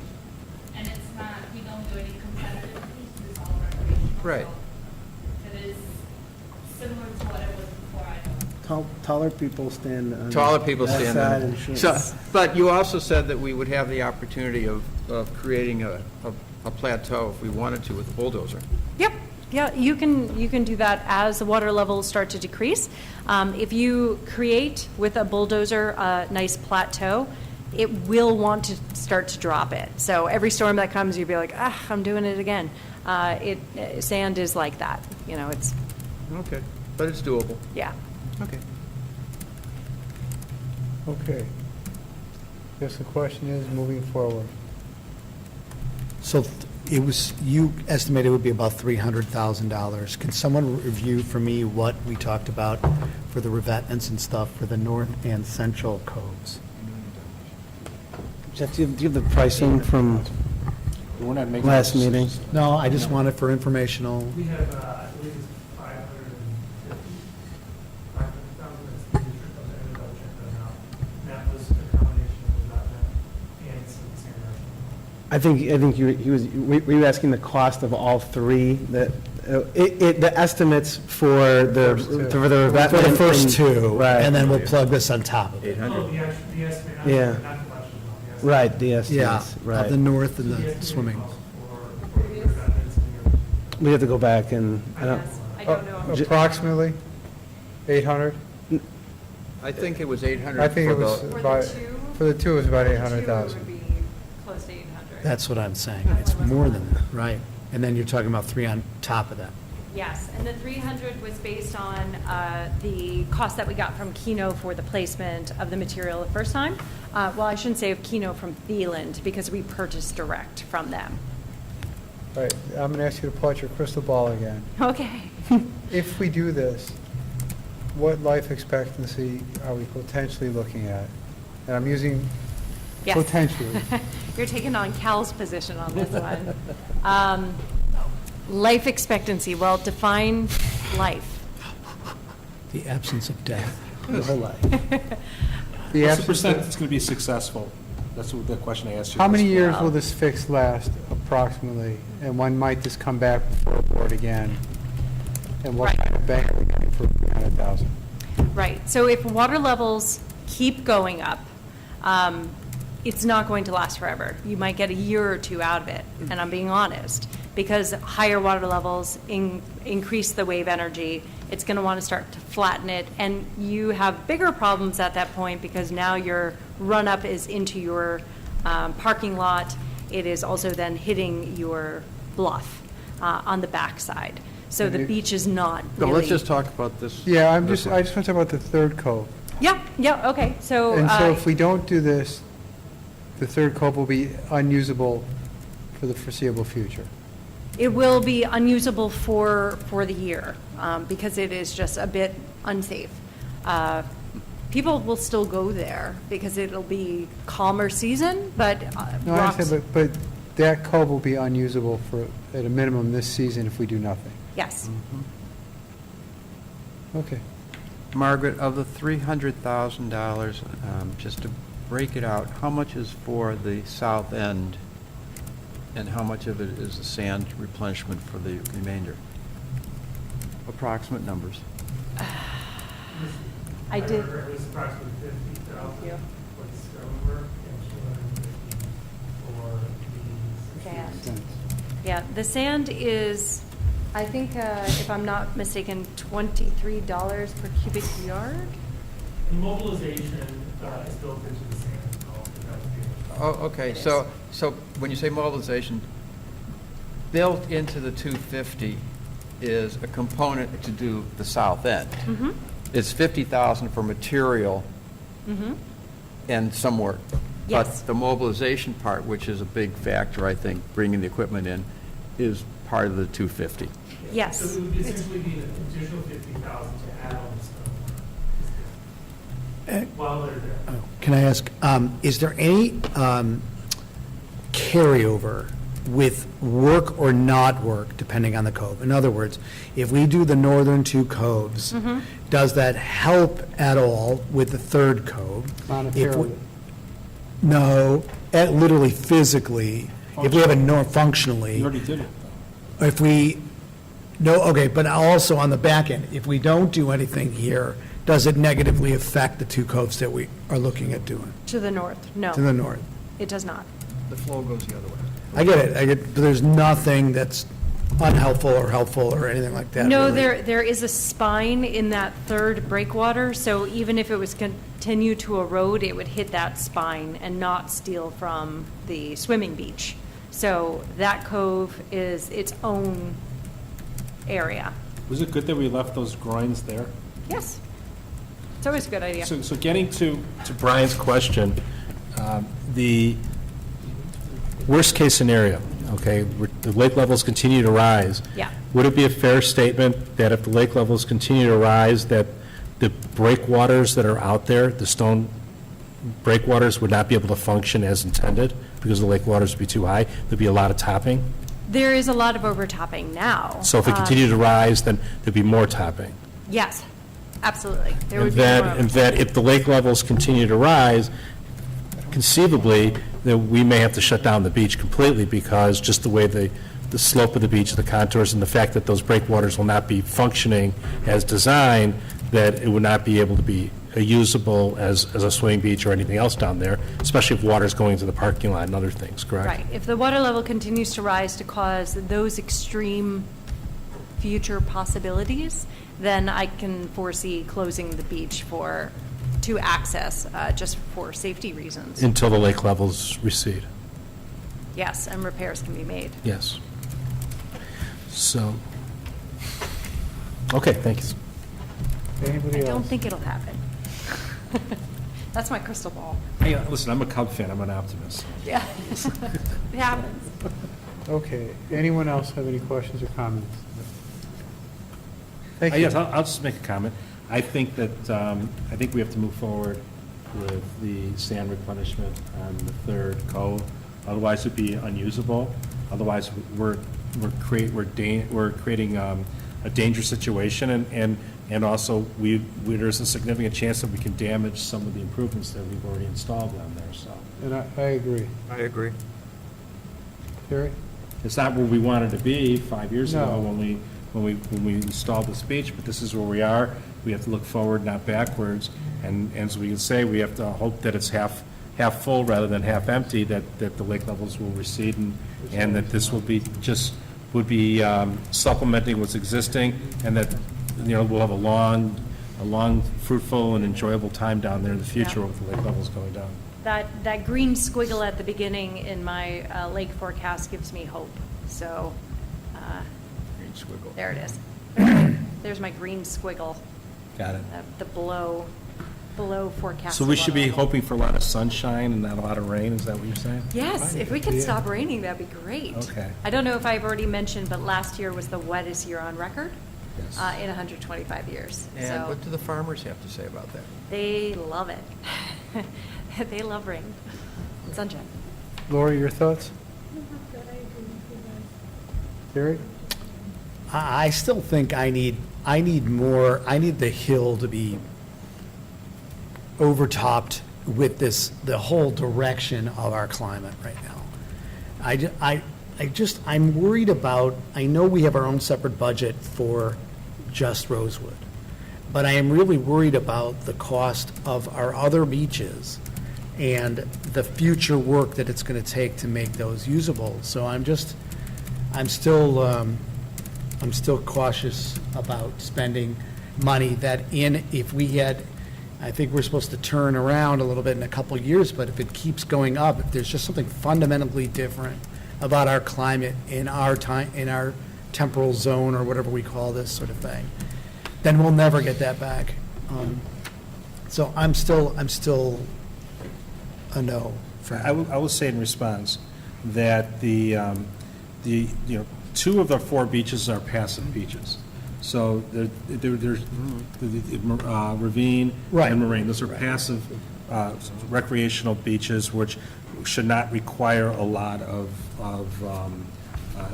capital requirements because those are passive. The only other beach that we're focusing on is Park Avenue, but that's more for a boating. That's not, that's a different situation. This is our only beach that allows for active recreation, and we have a huge investment there. In the 8 figures, our investment there, and I think that we need to protect that. And what I've seen, and I was down there in January when we had that bad storm, and I saw the waves hitting the boardwalk and hitting these structures only in the recreational cove, not the other 2 coves, because we didn't replenish that cove. I think that at a bare minimum, we need to protect our investment. And listen, if lake levels continue to rise, we could be like on the other side of the lake where the beaches are gone. There was an article in the Tribune this week about how a beach is completely gone. If that is, there's nothing we can do. We try. But I think that if the lake levels go down and we don't protect what we have, I think that we haven't looked out for we haven't looked out for the community. I think this is important for the community to protect our investment. I respect that. Okay. On a straw poll of 4-1, let's move forward. Thank you. Thank you, Margaret and Jeff. On a different topic, Ryan Oaks, Sunset Valley Youth Golf Development and Short Game Area. Got to get your. Also hoping for sunshine. What? That's fine. For sunshine. Margaret, thank you. Thank you, Margaret. Have a safe trip back. Thank you. When are you coming back? Spotted Cow. A case each. New Glarus. Okay, Ryan, what do you got for us? All right, good evening. Thank you for having me. I just want to talk about the Sunset Valley Youth Golf Development and Short Game Area. The Park District of Highland Park and the Parks Foundation of Highland Park, with significant contribution from Illinois Golf Hall of Famer Joel Hirsch, has been raising funds for the new state-of-the-art youth golf development and short game area at Sunset Valley. This facility is designed to encourage younger and newer golfers, as well as entice more seasoned golfers who wish to concentrate on their short game. Also, this will be an area for the Highland Park High School golf teams to warm up before their matches. Golfers will be able to access the new youth golf development and short game area very easily, as is planned to be adjacent to the south parking lot at Sunset Valley. Staff have contracted Rick Jacobson to design and develop the short game area. Bids for construction were released to the public on February 11th. This is the area adjacent to the south parking lot. This was the area where the Parks Maintenance Building used to be, and it was demolished in 2018. So 2 bids were received on March 3rd, one from Hollenby Construction for $171,700.71, and one from Wadsworth Golf Construction for $148,046.50. Wadsworth Golf Construction was the low bid, and we're currently in negotiations to lower that base bid. We're seeking board approval at the March 31st board meeting. Talk about revenue and expenses so far. So this project is solely funded by donations and a grant. The estimated overall budget for all hard and soft costs is $200,000. Currently, the Parks Foundation has received approximately $175,000 in donations and grant funds for the development of the Sunset Valley Youth Golf and Short Game Area. The Parks Foundation continues to accept donations for the necessary construction funding, including a golf outing scheduled for July 27th. Project timeline, February and March, we're in the process of bidding and permitting. In March, contract approved. July, project start. August, project complete. Golf tournament fundraiser scheduled for July 2020, and then opening to the public in late spring of 2021. That is it. Any questions? I do have a question.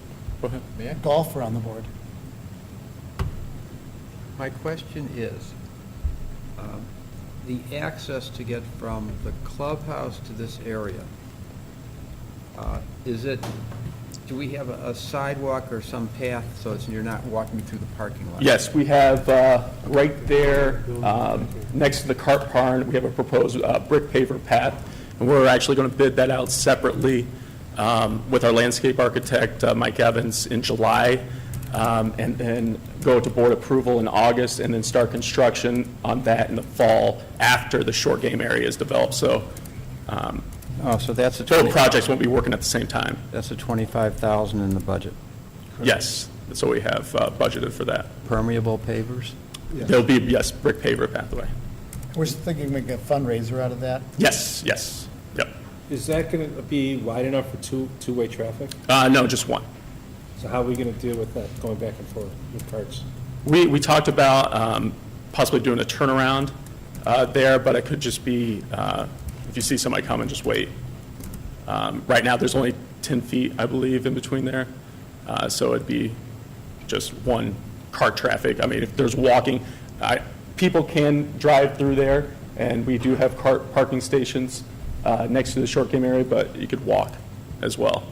And just take a few clubs, whatever you need back there. So my concern is not for the carts, but if you have kids, which is going to be oriented toward, you don't want them running through the parking lot to get there. No. I'd like to say this is a very exciting thing, considering this is all being done through the foundation and through fundraising. This is, it's needed, and I appreciate everything that Mr. Hirsch has done and the foundation's done, and look forward to this. It's going to be a great amenity for the community. Yep. Can I ask, what is the longest, from the farthest point, what would be the longest chip you're looking at? You're looking at 50 yards. 50 yards will be the longest chip. And how is it designed so that you're not crushing the ball into other people? That's Like, for the engineers. Well, I mean, I think, anytime you could scold a golf ball and hit it, just randomly, you could do that anywhere on a golf course. But I don't envision people taking too many full swings. No. Because the distance is not that too far. Got it. So, but, you have a person at the north end and a person at the south end, both aiming for the same target.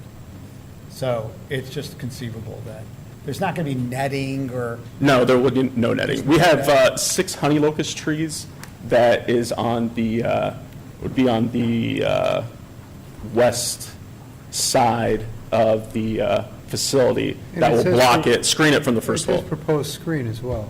That is the honey locust trees that we have there. Okay. That's you're already talking about in that place. protects it from the first. From the first fairway. Yeah. But not, we have no protection from each other. No, I mean, you're looking at more common sense, just, hey, if you're hitting like right at somebody, just, pay attention where you're hitting at. Like anywhere on a golf course, if you have somebody up in front of you, yell for, or just Right. look out for And them. so I'm just, really, let's say I'm hitting it, and instead of hitting it 30 yards, I hit it 15 yards. Is anybody walking out there and hitting it the next 15 yards? Or is it like a pitch, a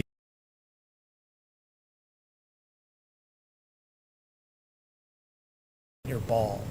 Yeah, no, I don't envision if you hit it 15 yards, you would be hitting anybody in front of you, if that's what you're... No, I know, I think are he's you asking- walking out there and hitting it again? I mean, is that, are Oh, people walking all around it, on it, or are people only teeing off from a, So then the question from a is, mat? are there going to be balls for people to use, like a driving range? That's one thing. It's got to be, because if not, people are going to go retrieve their balls. Right. Yeah, that probably will not be the way we do it, where you're hitting your own golf balls. We'll probably have buckets of balls out there where you just hit like you would see at a private club.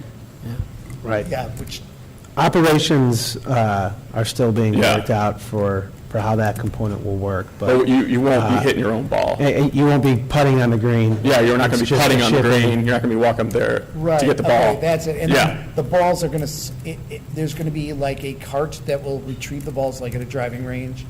Or is it somebody with a hockey stick's going to be knocking? Yeah, there's like hand carts that you can just go get and just retrieve the balls and just fill up the containers. I mean, the You know, driving range it's- currently has that, they have that chipping area, Yeah. that green, and there's balls out there.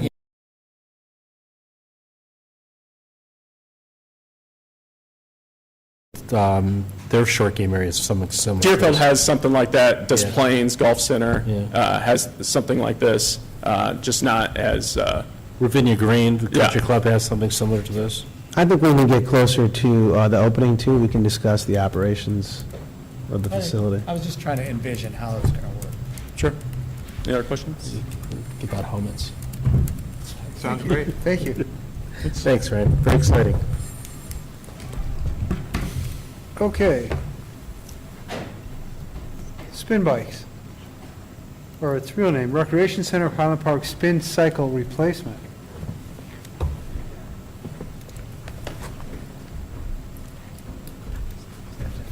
Does she have that?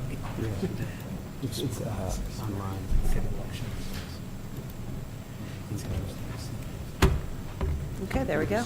Hi, everyone. So thank you for allowing me to present on behalf of the Recreation Center Cycle Program. I'm going to try and zip through this for you. But this is a current state of our cycle room.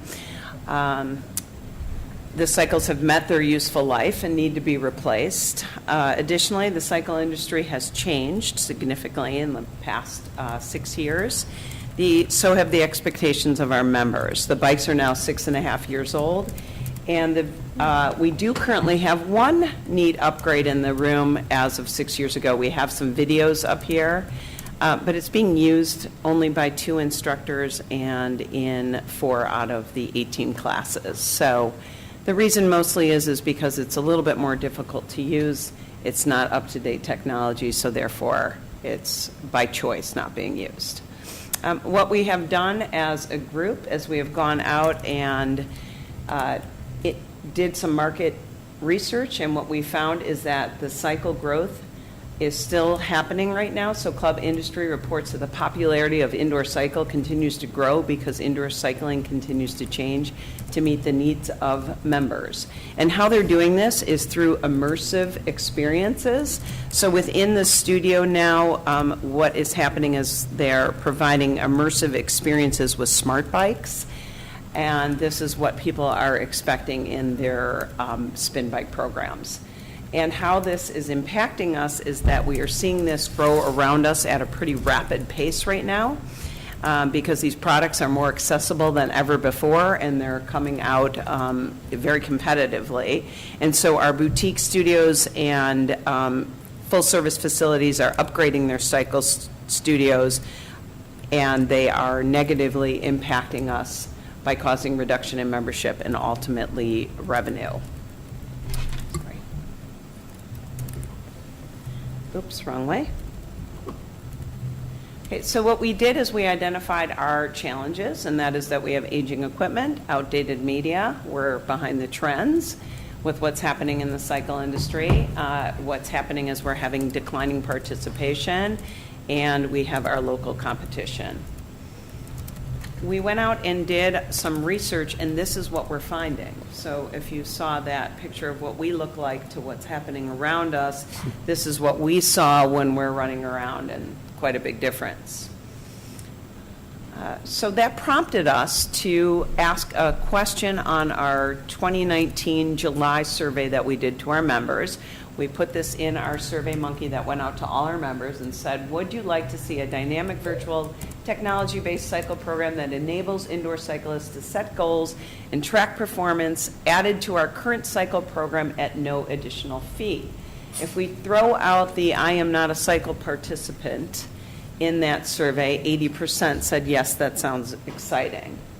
So that brought us to find out what it would be to create what we would be our own indoor ideal cycle program.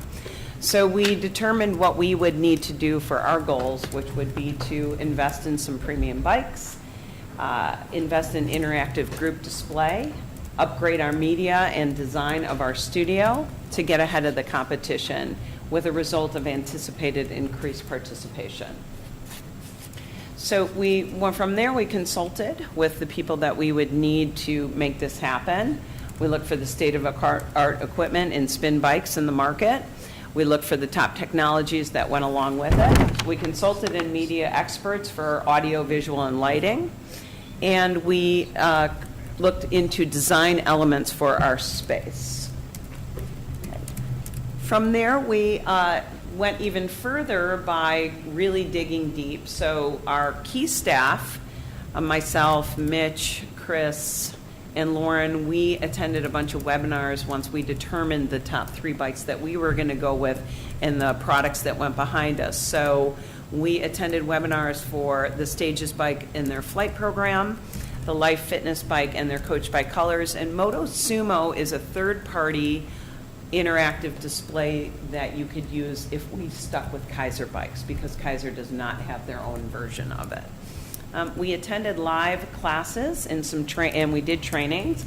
Glenview Park Center has already installed an immersive program, and they're close to us, so that was something that was very reachable for us to do. So we all went and took a Stages flight class. The instructors went as well, so that they can kind of wrap their head around what is this immersive experience and what does it mean to me as an instructor. Lauren and I traveled to Grand Rapids, Michigan to experience Life Fitness's Coach by Colors, because at the time it was not installed anywhere locally. Park Ridge just did install, though. And then we also went to Northwest Community Health and Fitness to experience a Moto Sumo, which is the third-party app. They just upgraded to premium smart bikes also, which are Schwinn Carbon Blues. So after we had everybody test drive all of these products, we did an instructor lunch and learn training where we had a mandatory instructor training. At this point, we had the 3 bikes already delivered to us, and we lined them up in a similar situation like how we are here. And we played a 20-minute video on the 3 immersive interactive group displays for each bike, and the instructors watched them. They had experienced one on flight because it was local and that was all we could do, but they got the idea of what each one was, what the pros and cons were. Then we did demonstrations on the bike and we learned. And we did this the weekend before we were going to put the bikes into the spin room to roll it out to the members. That way the instructors were completely ready to answer any questions and be fully involved in our process going forward, which was next to solicit feedback from the members. Okay. These, again, are the bikes that we chose. The Kaiser is what we currently have in the room. This is their updated version of it, which not much has changed on it. They did add a little bit more of features in the color, and that's pretty much what they did. But what the members did say is they really enjoyed the feature of the Kaiser that they're used to. They're comfortable with it. They know the gears. They like it. It's their comfort zone. So that's some of the feedback we got on that. We also demonstrated that particular bike, which is the Life Fitness bike. It's the IC7. It's their newest version. As you'll start to see as I go through these slides, you're seeing a lot of color come in. That is what's happening in these interactive group displays. The Coach by Colors, on their bikes, they have their consoles, that bottom, right here, this bottom picture right here. The console actually changes colors. That's the console looking different colors. But what that console also does is it beams out a light out into the room. And as cool as it is, and Lauren and I really enjoyed the class, we found it very interactive and very fun. We went to Grand Rapids and did it. Our members were very turned off by the light. They did not like it. They found it very distracting that the light was going on. That was the common feedback that we saw when we saw it. People liked the bike. They thought it was much sturdier than the Kaiser. They liked the feel of it. One couple of comments we had was that the handlebars were a little awkward. They were a little wide. They liked where the water bottle was. They thought the console was cool, but they didn't like the beam lights. So that's some of the stuff that we heard from that. Then we go to the Stages bike we brought out. Some of the comments that we heard on this is that they thought it was very comfortable. They liked how ergonomic it was. It was a nice fit. They loved the console on it because you can switch stages. It was easy to understand. They also enjoyed the handlebars and the sprint shift. And I could show you what the sprint shift is right here, but this is one of the innovations and unique features. That little switch right there, it's something that could pump you up a notch really fast, and so it just makes for an exciting experience. It doesn't pump you up, it pumps the resistance up. Yes, it bumps you up, the resistance up. But Be careful. all of a sudden, you're going at one level, and the instructor says sprint shift to the left, and now you're up a hill like that without turning it. So it just makes it kind of fun. It's just a new way to do it. And again, this is the interactive group display that you're seeing over here. Basically, all of the programs have a color program, even the Moto Pseudo third party.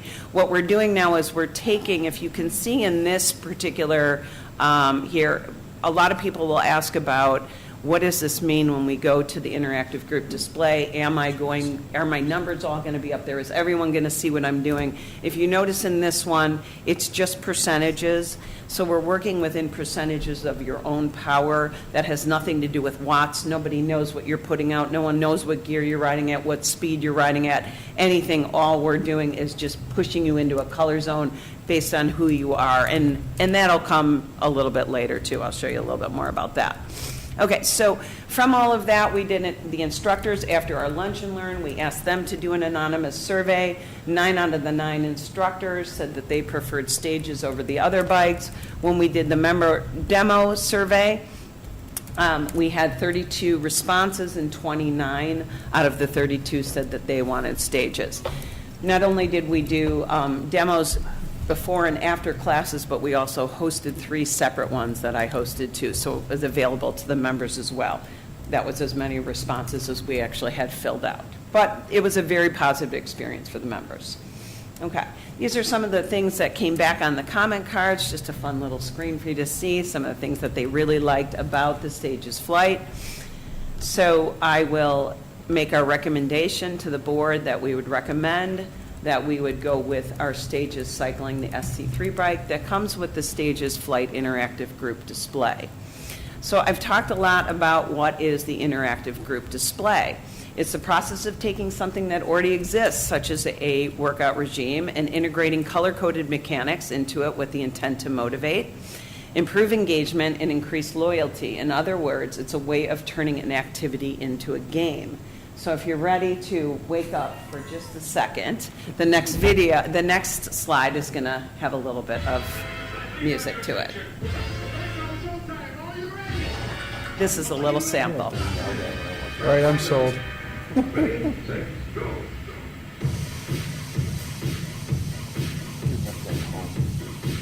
So in this one, you could see they did put numbers in it, but we can change all that.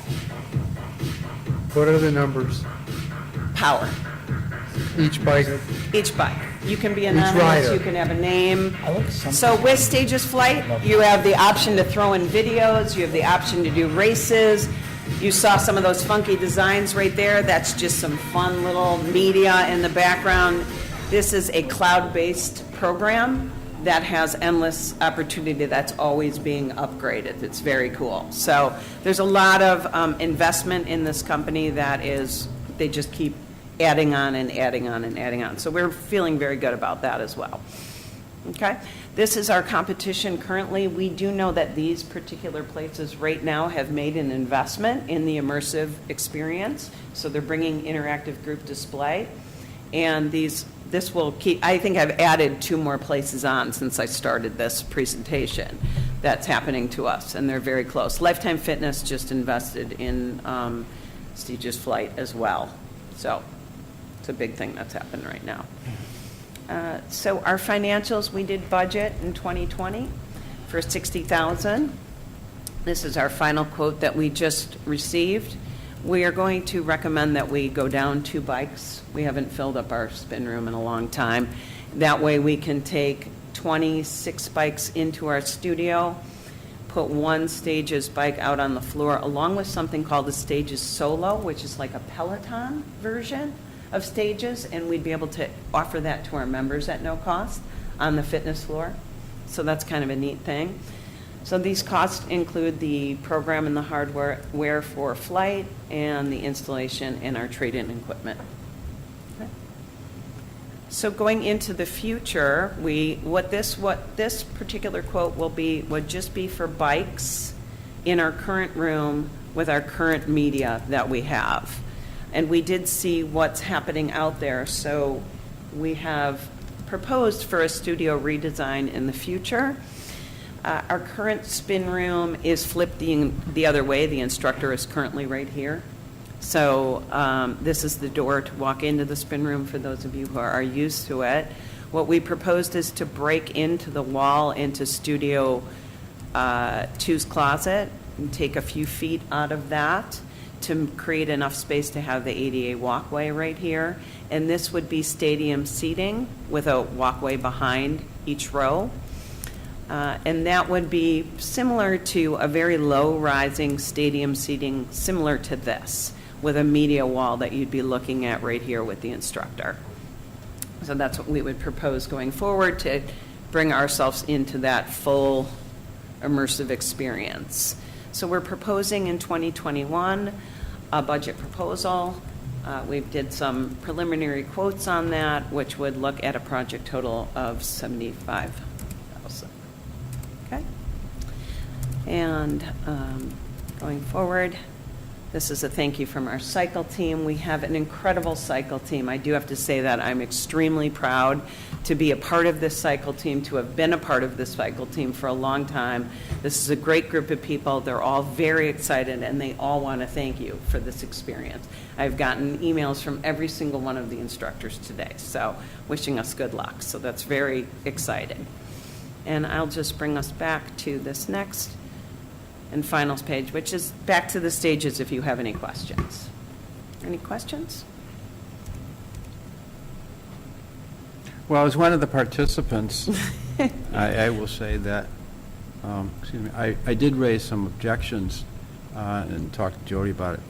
there are a significant number of the people who participate who do not want to be shown on a video, having their results posted, showing how competitive they are. And Jody, you assured me that you opt out of it if you want. Yeah, absolutely. That's one of the nice things. One of the disappointing things with Coach by Colors, even though everybody decided they didn't like the beaming light, but had they, if you opted out of that one, even your council didn't participate, which stinks. With stages, if you opt out, you're still part of the ride. You're still going with whatever the instructor is. You just opt out of being anonymous. One of the nice things is we've done some research too with the people that, with the facilities that have installed stages so far in flight, and they're finding that those members who said they wanted to be anonymous are kind of inching their way forward in their own anonymous way because they're finding it so exciting and they're enjoying the whole thing. But of course, that was one of the big questions that we had from our members, and we were able to talk to them about it. When we did demo the bikes, we had flyers in the room with all of the interactive group display because we couldn't demo the interactive group display, obviously, because you'd have to have it installed.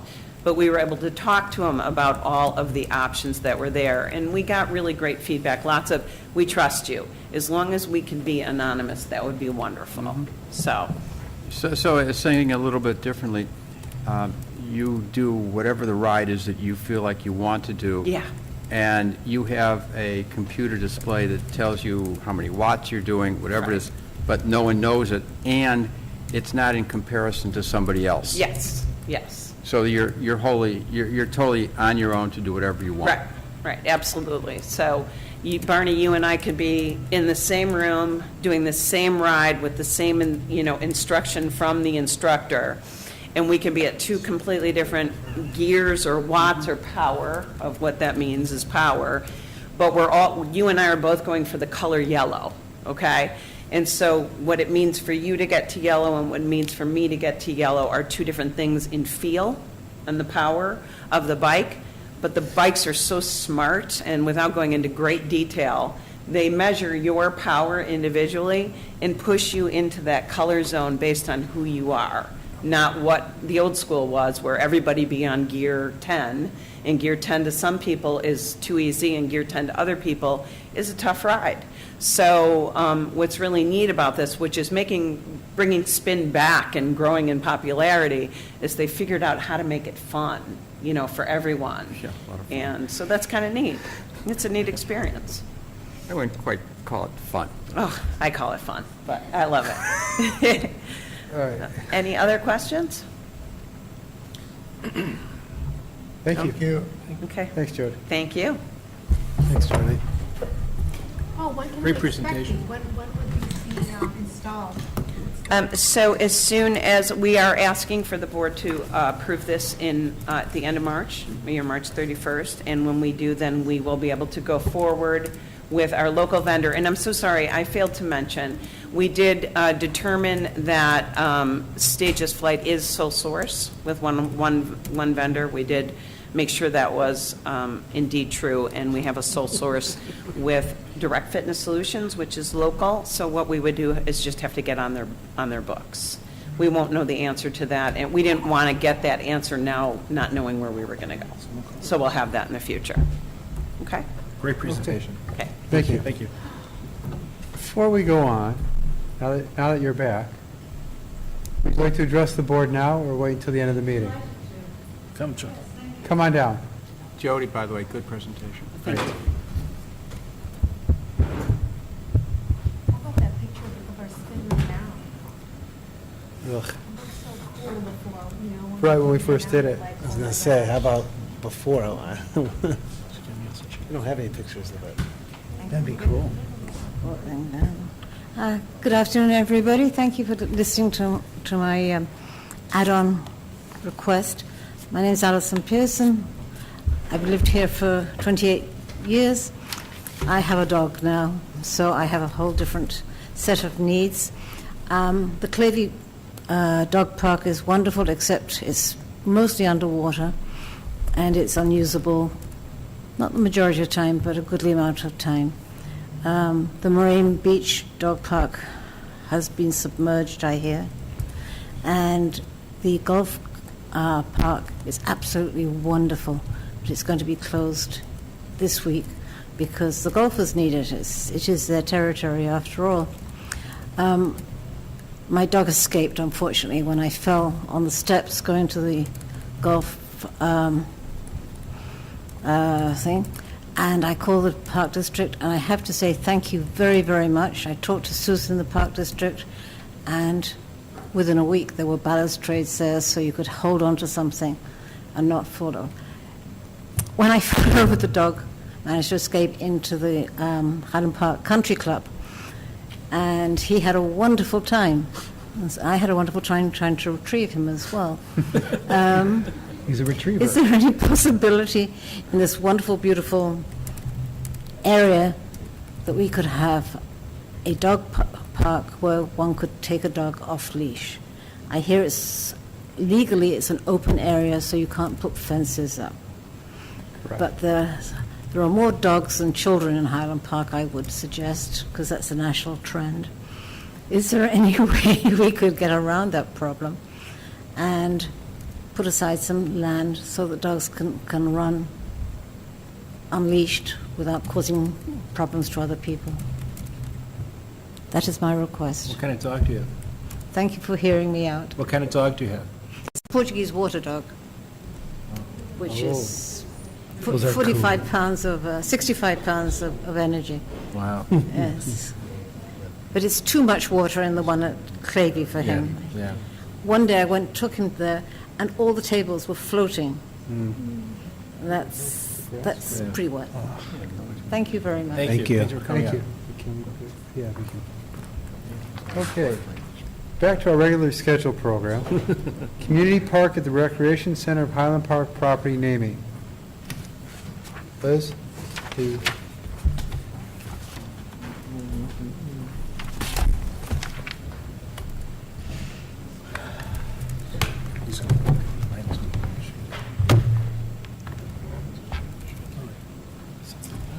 Good evening, everyone. I am here tonight to give you a refresher on the presentation that was made in December on the naming of the property, and then to open it up to any questions or discussion and direction from the board.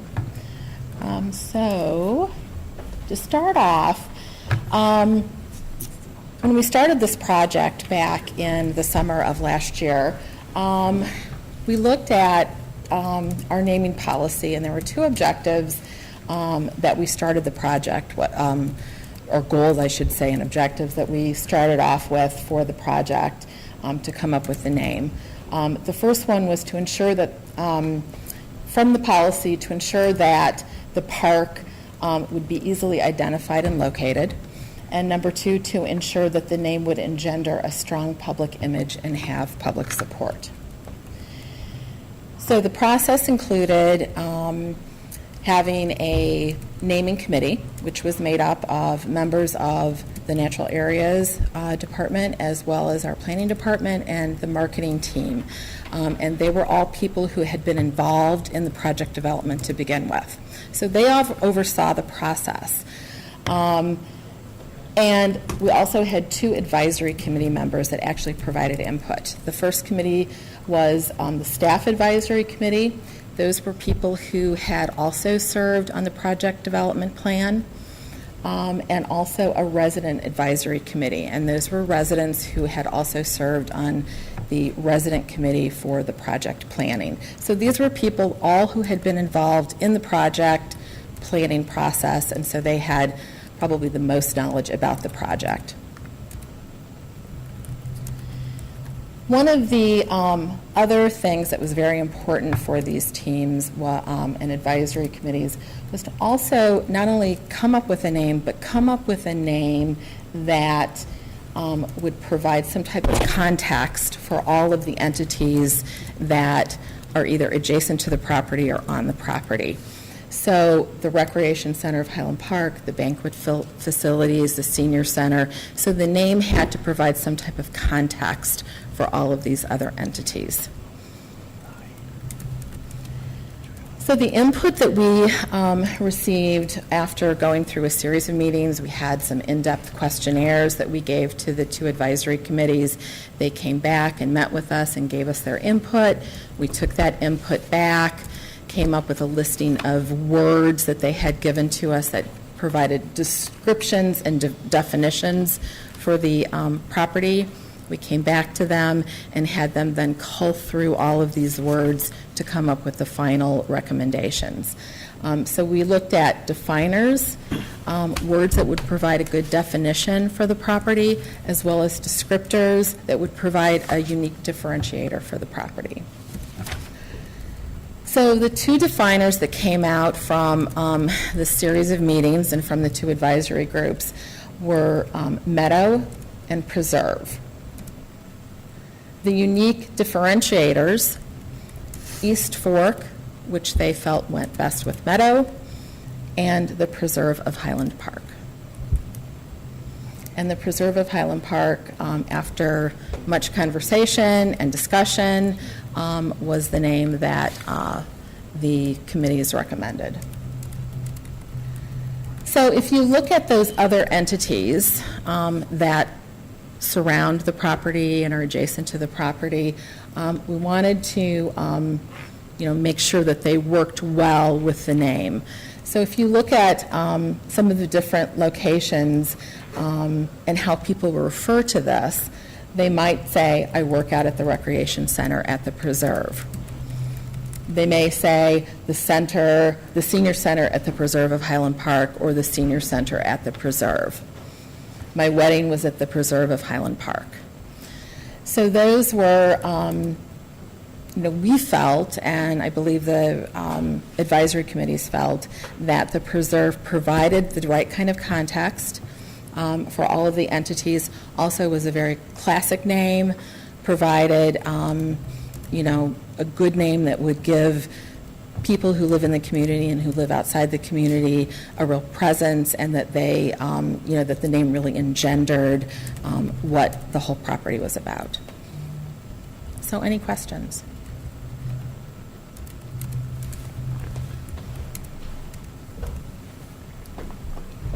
No? Wow. Any thoughts? That's a different question. And I know that there has been a lot of conversation, that the board has, and thoughts and input that we've received. One of the thoughts was perhaps we call it the preserve at Highland Park as opposed to of. I'm not sure what the thoughts are. What happened? In. And I don't remember why we canceled Community Park. Well, we looked at Community Park. Oh, also, this is what it's going to look like. Very pretty. So, we did ask both the advisory committees about their perception of Community Park, and this is just sort of a scatter chart. A lot of people felt that it just was hard sounding, makes you feel like there's playground equipment, doesn't really capture the essence of the property.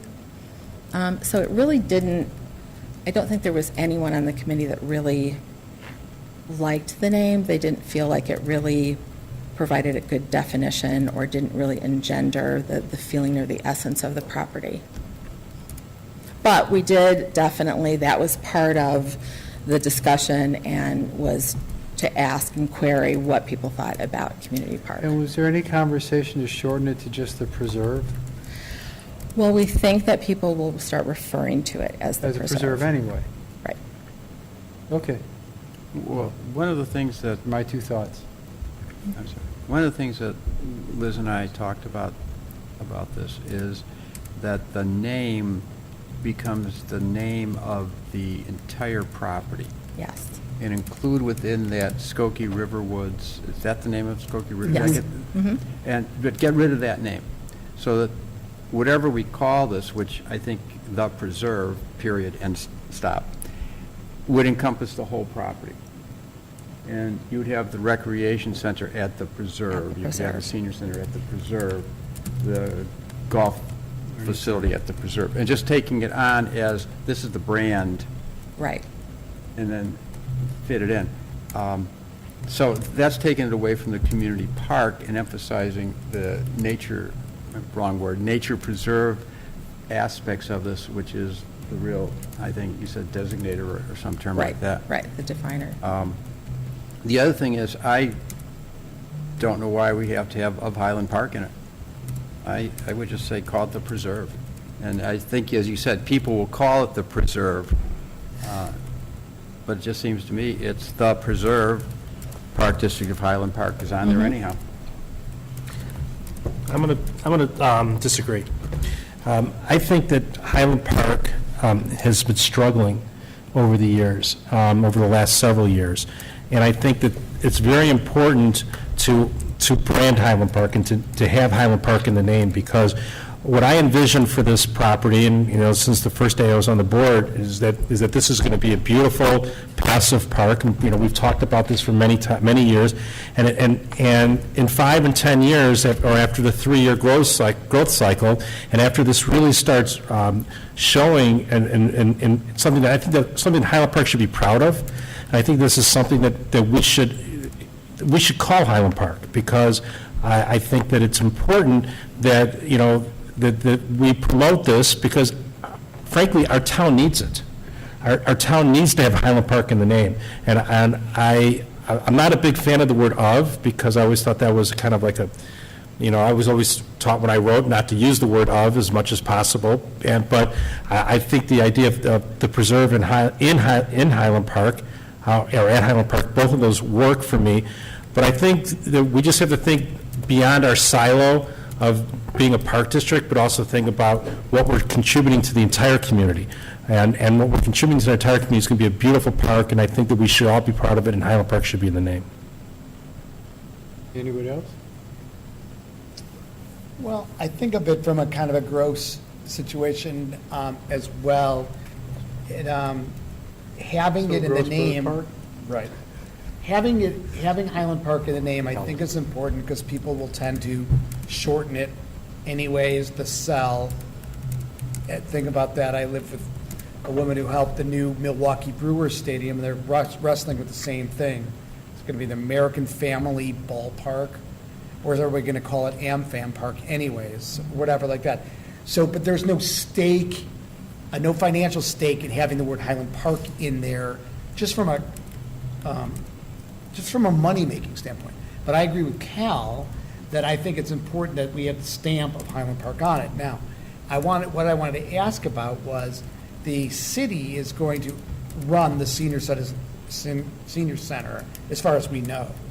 Will they want to be known as the senior center of the preserve of Highland Park, or whatever like that? Or, you know, will they want to have a say in what their property is called on our preserve? That's just a. I think Liz was just giving examples. I don't think we're naming. No, we're not, It's just sort of how people will casually refer to Well, of course, they call it, you know, U.S. Cellular Field, they call it the cell. The I mean, cell, whatever the yeah. people call it, they call it. Right. But I think for the signage purposes, that's where I'm really focusing. People are not going to say, well, I'm going to the preserve in Highland Park. They're not going to say that. Well, they're going to probably say that, I'm going to the preserve. But from the signage perspective and trying to brand Highland Park, this is going to be, you know, Rosewood Beach, the golf course, this is going to be one of the you know, a beautiful premier thing for Highland Yes. Park, and to have Highland Park's name on it, I think is very important. It's going to become a destination, Yeah, exactly. certainly. Yeah. And one last thing I didn't put about, was regarding the recreation center, you know, I get you could call it the recreation center at the preserve, but right now, with everything that we're spending money on, I don't think we should be spending money on rebranding the recreation Yeah. center. And it was really just to show examples of how people in conversation, That's fine. as they refer to things, Yeah. it was not intended at all to be naming of those entities, but to really show, as Barney had talked about, that the preserve will be the larger entity. Which I'm fine with, yeah. And the other elements will be kind of within that, and people Yeah. will probably, because it will be a destination, will refer to it as the recreation center at the preserve. And now there'll be all this connectivity. I mean, there's no reason to call it, and Barney, you're right, there's no reason to call it Skokie, whatever it's called. The 38 acres, I always called it. There's no reason for calling it anymore, because now it's part of a bigger. It's part of the larger. Larger thing. And I like the idea that you don't have the word park in it, because you think about Independence Grove, and you think about things like that, I like the idea that you don't have the word park in it, because it's really not a park. It's something different, and I like that. Preserve. Yeah. Okay. Thank you. Great, thank you.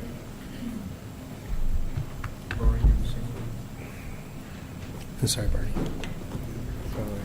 Next is the preserve at Highland Park, at the Recreation Center of Highland Park, / Skokie River Woods project, to never be known as that again. To be known as the preserve. in 5 minutes. The southwest portion of the reserve. Thanks, Liz. Nothing. Thank you. They will go to the board. So that this will go to the board for the board's approval on March 31st. Barney, okay with that? I don't mean to, Barney, you okay with that, or? We're going to approve. well- We're going to vote on whether or not we There'll be a approve the name.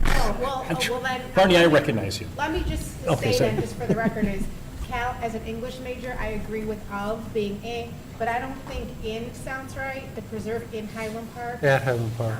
The preserve at Highland Park just No. doesn't sound right. It sounds right to say of Highland Park. I agree. Preserve of. That would be my only thing. I just never liked But the word I think of. preserve is much better. It's more elegant than community park. What? I'm with you, Lori. Yeah, right? It just sounds, You know, it guys, sounds it, right. it doesn't have to say anything. It could say the Preserve Highland Park, just use it as the name. You don't even need the of or the at or in. All right, so next is the preserve Highland Park at the Recreation Center of Highland Park / never be known as Skokie River Woods project at the preserve of Highland Park. Not really. I got to go change the slides, so I I'll have be a back. question for Rebecca before she gets into the presentation. Hasn't started. I know. Do we have to, is there anything that we have to do with any third parties if we change the name from Skokie River Woods to the I preserve? think that we need to confer with the city because they actually own the property. Skokie, talking about Skokie But River I Woods? do believe the Skokie River Woods, but I don't think that that should be a great deal of issue. But I believe that the Park District actually named Skokie River Woods in the first place. But do we need to have signage by Skokie River Woods? Naming it Skokie River Woods? Okay. We do. Skokie and we River Woods will. at the preserve. Of Highland Park. Of Highland Park, in Behind the Highland rec Park. In Highland Park. In the I'm sorry, Rec preserve. Center at the preserve of Okay. Highland Park. Next to the Thank senior you. center. Rebecca, I apologize for interrupting. It's okay. Okay, thank you. So thank Next. you. First of all, I would like to tell you that Jeff Smith and I attended the Lake County Forest Preserve District board meeting today, and the IGA agreement has been approved by that body. Excellent. Thank you. Really good Thank you, news. And I think Jeff wanted to perhaps, Barney, thanks for all your work. I believe that he Enjoy it. wanted to give an update on that agreement. Wait a minute. I thought this was your presentation. Is this? It's now Jeff's presentation. What's he going to talk about? He's going to talk about community park and recreation center. So I guess I'm going to give an update on that agreement. So I'm assuming what we're talking about is that agreement will come to the board for approval at March 31st, and then it's going to go to the city for approval. And then from there, that's one of the hurdles for moving forward with the project. The other two items were, we have two grants that we've been fortunate enough to receive funds for. One is the OSLAG grant. And so what's been made clear from IDNR is that we cannot move forward with even bidding the project out until we have a signed grant agreement. So whatever work is part of that grant, we cannot bid that work out. You've spoken to IDNR, and it looks like the OSLAD agreement, we may have it within a month or so, which is good news. The other one, the recreational trail program, which covers the restroom, a couple other items, it's going to be a little longer. It's a federally funded grant, and basically they just don't know when. So we are looking at possibly separating some of that work so we can try to move forward. But at a minimum, we need to wait for the OSLAD agreement, and it looks like that could at least be a couple months. What does that do to our overall timeline? Well, our timeline right now, we were shooting for, assuming like June, we'd be kind of bidding this out and starting that work. It's very possible, though, that things like the trail work may not be able to occur this year. That's going to occur later in the project, and at a certain point in the year, it's just too late, it's too cold, and we can't do asphalt work. Do we want to re-present this to city council so that everybody involved has an idea of the timing? Possibly. I mean, I know we've been pretty open with the other agencies Right, on what and the they timeline know, is. but the public needs to understand. Correct. That, because what we had said to the city was, we got the deal on the property, because we were going to put the money into it to do it within X amount of years instead of X plus years. Right. And because of things that are out of our hands and out of our control, it's all been pushed out. And maybe we should get ahead of it and address the city council and whoever listens to those meetings and goes to those meetings and watches them on TV, so that the public, especially the Legacy Club public, because we made them certain promises that will not be kept, again, out of our control, but we should be in front of it, not behind it. Makes sense. I believe we went last to city council in November, so we can look back at what we had indicated at that time and then see if we need to make an update. Okay, thank you. Yeah, of course. And thank you, Jeff. So this is a presentation that kind of looks at some of the financials on the community park, talks about where we are in the process, and is meant to give an overview of all of these pieces, this thing that we're creating to be bigger than the whole, the sum of its parts. First of all, the golf conversion project that relates to our purchase of the property, the golf course from the city of Highland Park. It relates to our work on the master plan. And then the Gateway Path, which is the Skokie River Woods, separately budgeted. That has to do with the IGA that was just approved from Lake County Forest Preserve District. And then finally, we're going to talk about some additional features that we've been able to incorporate into the project, either to increase connectivity, to enhance accessibility, or in some cases, actually leveraging our initial investment through some of those grant monies that Jeff just spoke about. So making this an even cooler project for our community through that effort. So this would be the budget that you all looked at 2017, a long time ago. And you can see that our projected costs are within a range of our budget. So actually, within this projected number is our IEPA grant. So grants work a couple different ways, and one of them is to take $100,000 and commit it against another $100,000 to have a $200,000 project, and that is what we did in the case of the IEPA grant to improve the shoreline there. So this projected number reflects the additional monies that are being spent in order through the grant funding. So actually, we're in pretty good shape there as far as our original golf conversion project budget. We had anticipated, we have a little bit higher than anticipated planning costs. Some of that was related to our work getting the Lake County Forest Preserve District approvals. Some of it was to do planning work to bring those wonderful grant projects to life. So they are also offset by some of our savings that we've already achieved in terms of our seed installation and preparing the property. So we're pleased to have been able to do that, and you can see those numbers are starting to reflect in our to-date cost, where we're closing in on finishing planning and have already made a head start on our construction in terms of our native plantings and seedings. Moving to the west, to Skokie River Woods, the preserve, and our Gateway Path. We are anticipating some savings there in what was budgeted for the Gateway Path, taking advantage of the fact that there's already an asphalt path there. We are going to be layering on top of it, also in order to preserve the cap that is the landfill that it's built on. So we'll be taking advantage of that. And then finally, mention those additional features. Thank you for... Thank you for making that go away.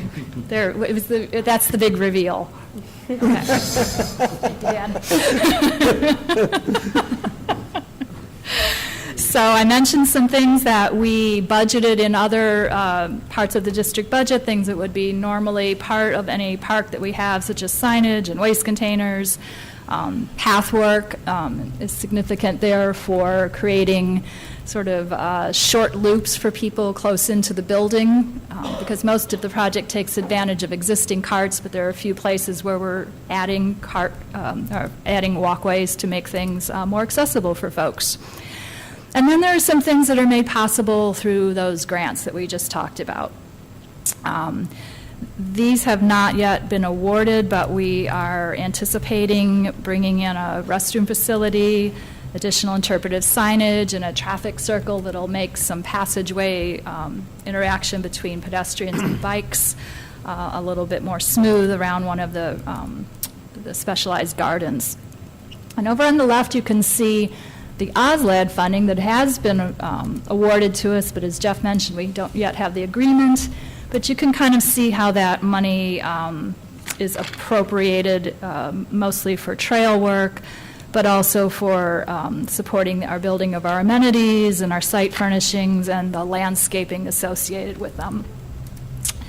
So the total additional projected, and again, these are pre-bid, so they are probable costs given us to us by Hay and Associates. They total down to $373,000. So how does this all come together? Pretty nicely. We have our 3 items of our golf conversion project, our Skokie River Woods pathway, and the additional items come to a total of approximately $2.1 million. And then using those monies, we have achieved nearly $600,000 in either secured or anticipated grant funds. So our total project has been turned into a $1.5 million cost for the district for what becomes a $2 million value for our community. So that was the sum total of the presentation. And do you have any questions? I think the presentation is wonderful. And I want to focus for a moment on the fact that we're bringing to the community a $2.1 million project, where our commitment was $1.4 million, I believe, as part of the arrangements with the city. And I think that's just remarkable that we've been able to obtain, $600,000 of grants. It's great. If you're done? Yes. Okay. It's about the trails. I had a constituent ask me about what many of the trails will be made out of, the material. So I'm not going to assume anything. Can you tell me, with the existing trails, are we keeping the topping that was on those? Yes. So we are going to be using asphalt For all the trails? for the trail work that we do. The reason being is that we're working in a floodplain, and we know that any kind of soft surfacing that we put in there is going to wash away and not be very sustainable. So we are going to use asphalt. There are features within some of the amenities that will employ pervious paving, but that is going to be our surfacing of choice. So if we use the gravel or whatever like that, you're saying it just wouldn't be there after a large event? And Yes. things like that. And so I assume there's I know there's a shelf life on everything. So on the asphalt, does excessive rain and things like that create that to break down sooner? Say again? I'm sorry. On the asphalt. Does excessive rain? Does excessive rain make asphalt break down sooner? I don't know the answer to that question. Okay. And so if let's say it isn't sooner, let's say it just breaks it down, though, we would be replacing it again with asphalt. Right. The Park District has a fairly routine asphalt replacement program, and this park would roll right on into it, as we need to make replacements, as we do to any of our other parks. Was that the question, Terry, about asphalt, or was it about permeable paving? No.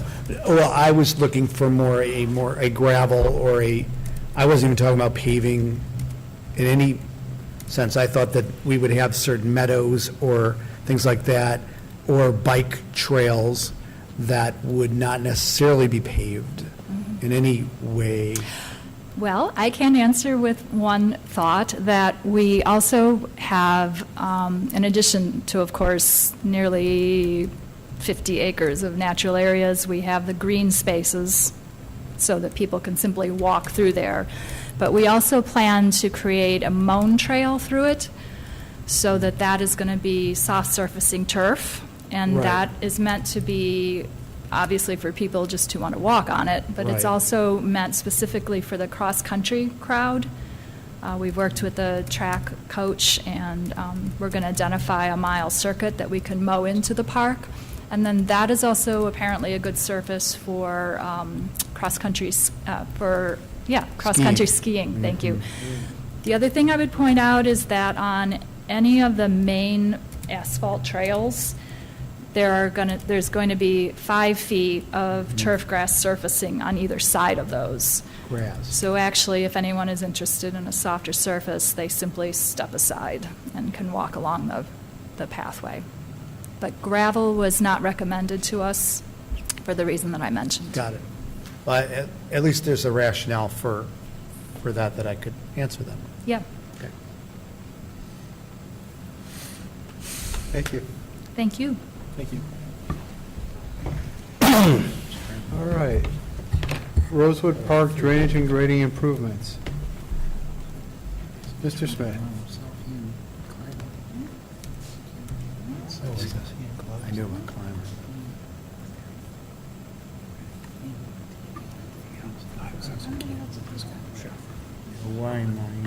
Can we see this? Imitators. Excellent.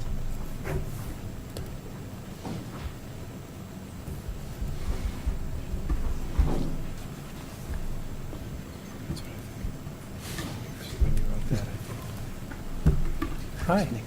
We're ready for you. All right.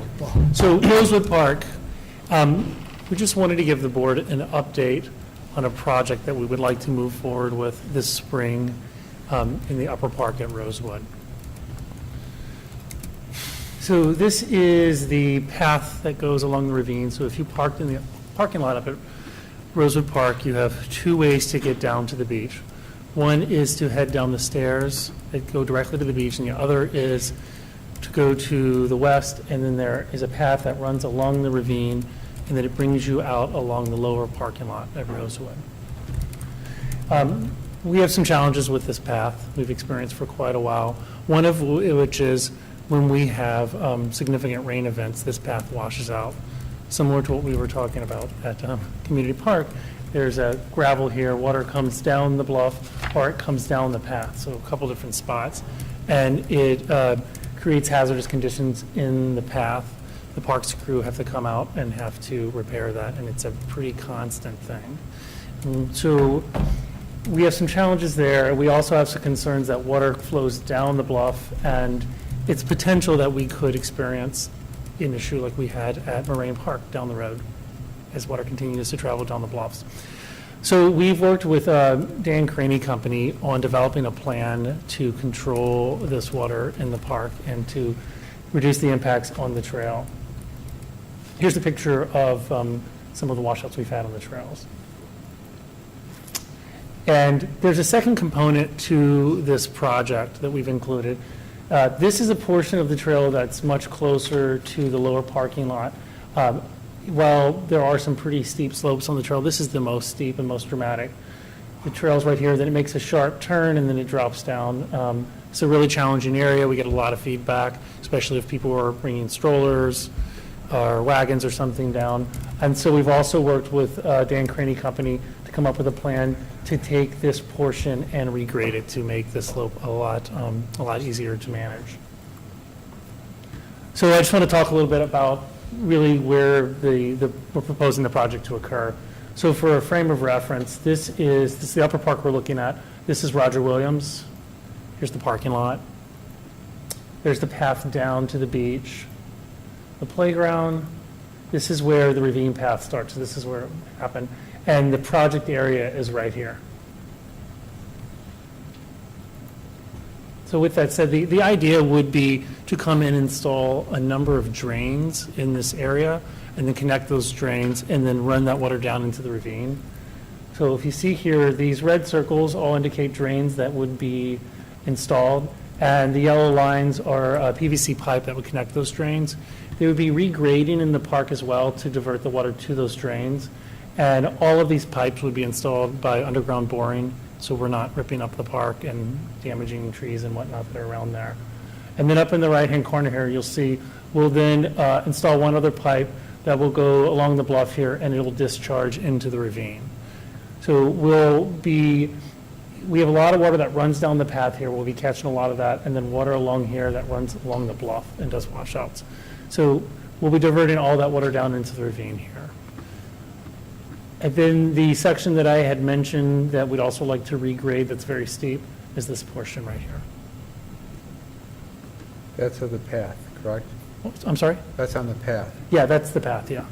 You're just going to make it more windy, or you're just going to make it more a subtle grade, or what? How are you going to change? You know, I apologize, I didn't bring the drawings for that portion, but it'll be, we'll be taking the steepest part, it's hard to see, but the steepest part is right here, so we'll be doing a much more subtle grade through the whole portion there. And another frame of reference, this is the bridge. So this is where you come along, there's a stone bridge and there's private property, and when you turn the corner, that's where that portion is, and then the lower parking lot's here. So we bid this work out. The base bid is the drainage work, and the alternate is the regrading of the path. And I do want to mention that we discussed this at the most recent Finance Committee meeting and talked about this quite a bit. So you'll see here, the low total bid was from Joel Kennedy Construction at $310,000. Now, as the low bidder, the Park District is able to go back to the low bidder and negotiate a price if they're willing to give us a lower price. And we were hoping to get a lower price. We spoke to them about lowering their cost for the alternate, for the regrading, and they were willing to reduce that by over $10,000. So now our total bid price is $299,881. So, like I said, I just want to give an update on what this project looks like, and staff will be returning at the March 31st meeting to seek approval for the bid for both the base and the alternate. Okay. Any other questions? Terrific. There was some discussion as to whether we should just do the drainage, and the Finance Committee, we, I think, all determined that it was necessary to do the slope part as well for If safety. you're doing some, you might as well That was, do all of it. Great. All right, thank you, Josh. Thank you. But there's one of the things we talked about at the Finance Committee is of how it was budgeted. It was budgeted for last year, am I correct, Jeff? And so this is money that wasn't spent last year, so it's not like we have to do a budget amendment because we're doing it this year. This was money that we earmarked last year to do the project, just never got done. That is correct. Thanks. Okay. And finally, last but not least, review of vouchers. Ernie? yeah, I've looked at them, they're all consistent with our policies. Okay, Marilyn, thank you. Oh, great job. Hey, she sat here for 3 hours. Was that good? That was perfect. Terrible. And put that first next time. Mr. Rottenberg had questions, they were answered sufficiently? Yes, they were. Okay. Can I get a motion? Can I say one thing before we Oh, close? shoot, yes, I forgot. I just want to take a moment.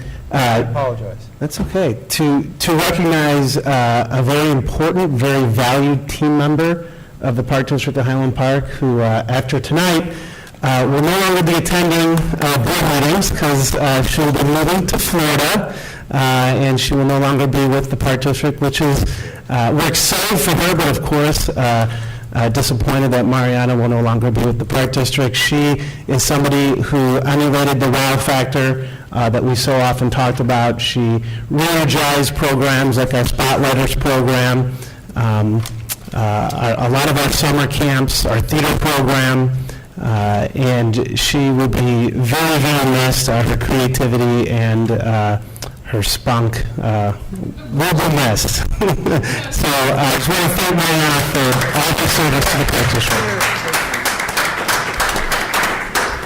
And that is all. Do you have anything you want to add to that? Make us whip. Okay. I move. You know what, actually, because you know I'm a latecomer here, I agree with everything Brian said, but the one word that he missed was smart.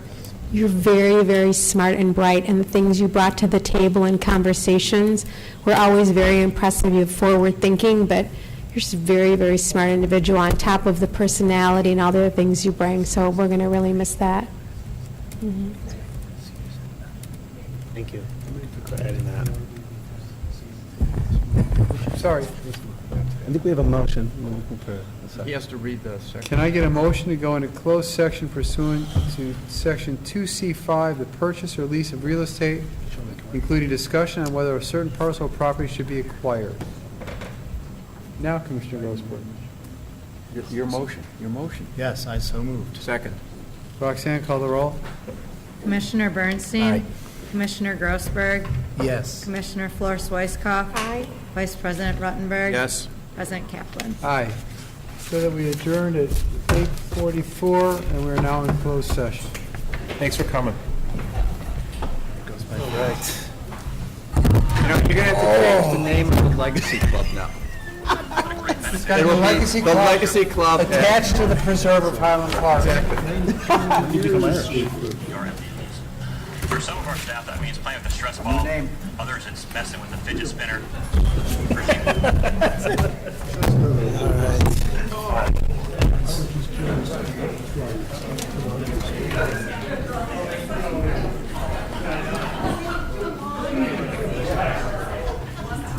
Thank you for coming. Thank you for being here. Thank you. Guess we'll go to the other room. I don't know. So, no, seriously, it'll be the Legacy Club at Prospect Preserve. What do you think that would cost you? It's not something.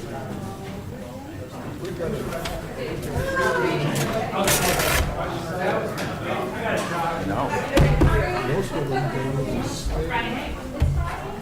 Really, half a year? So they constantly object to the assessments and they just write the check.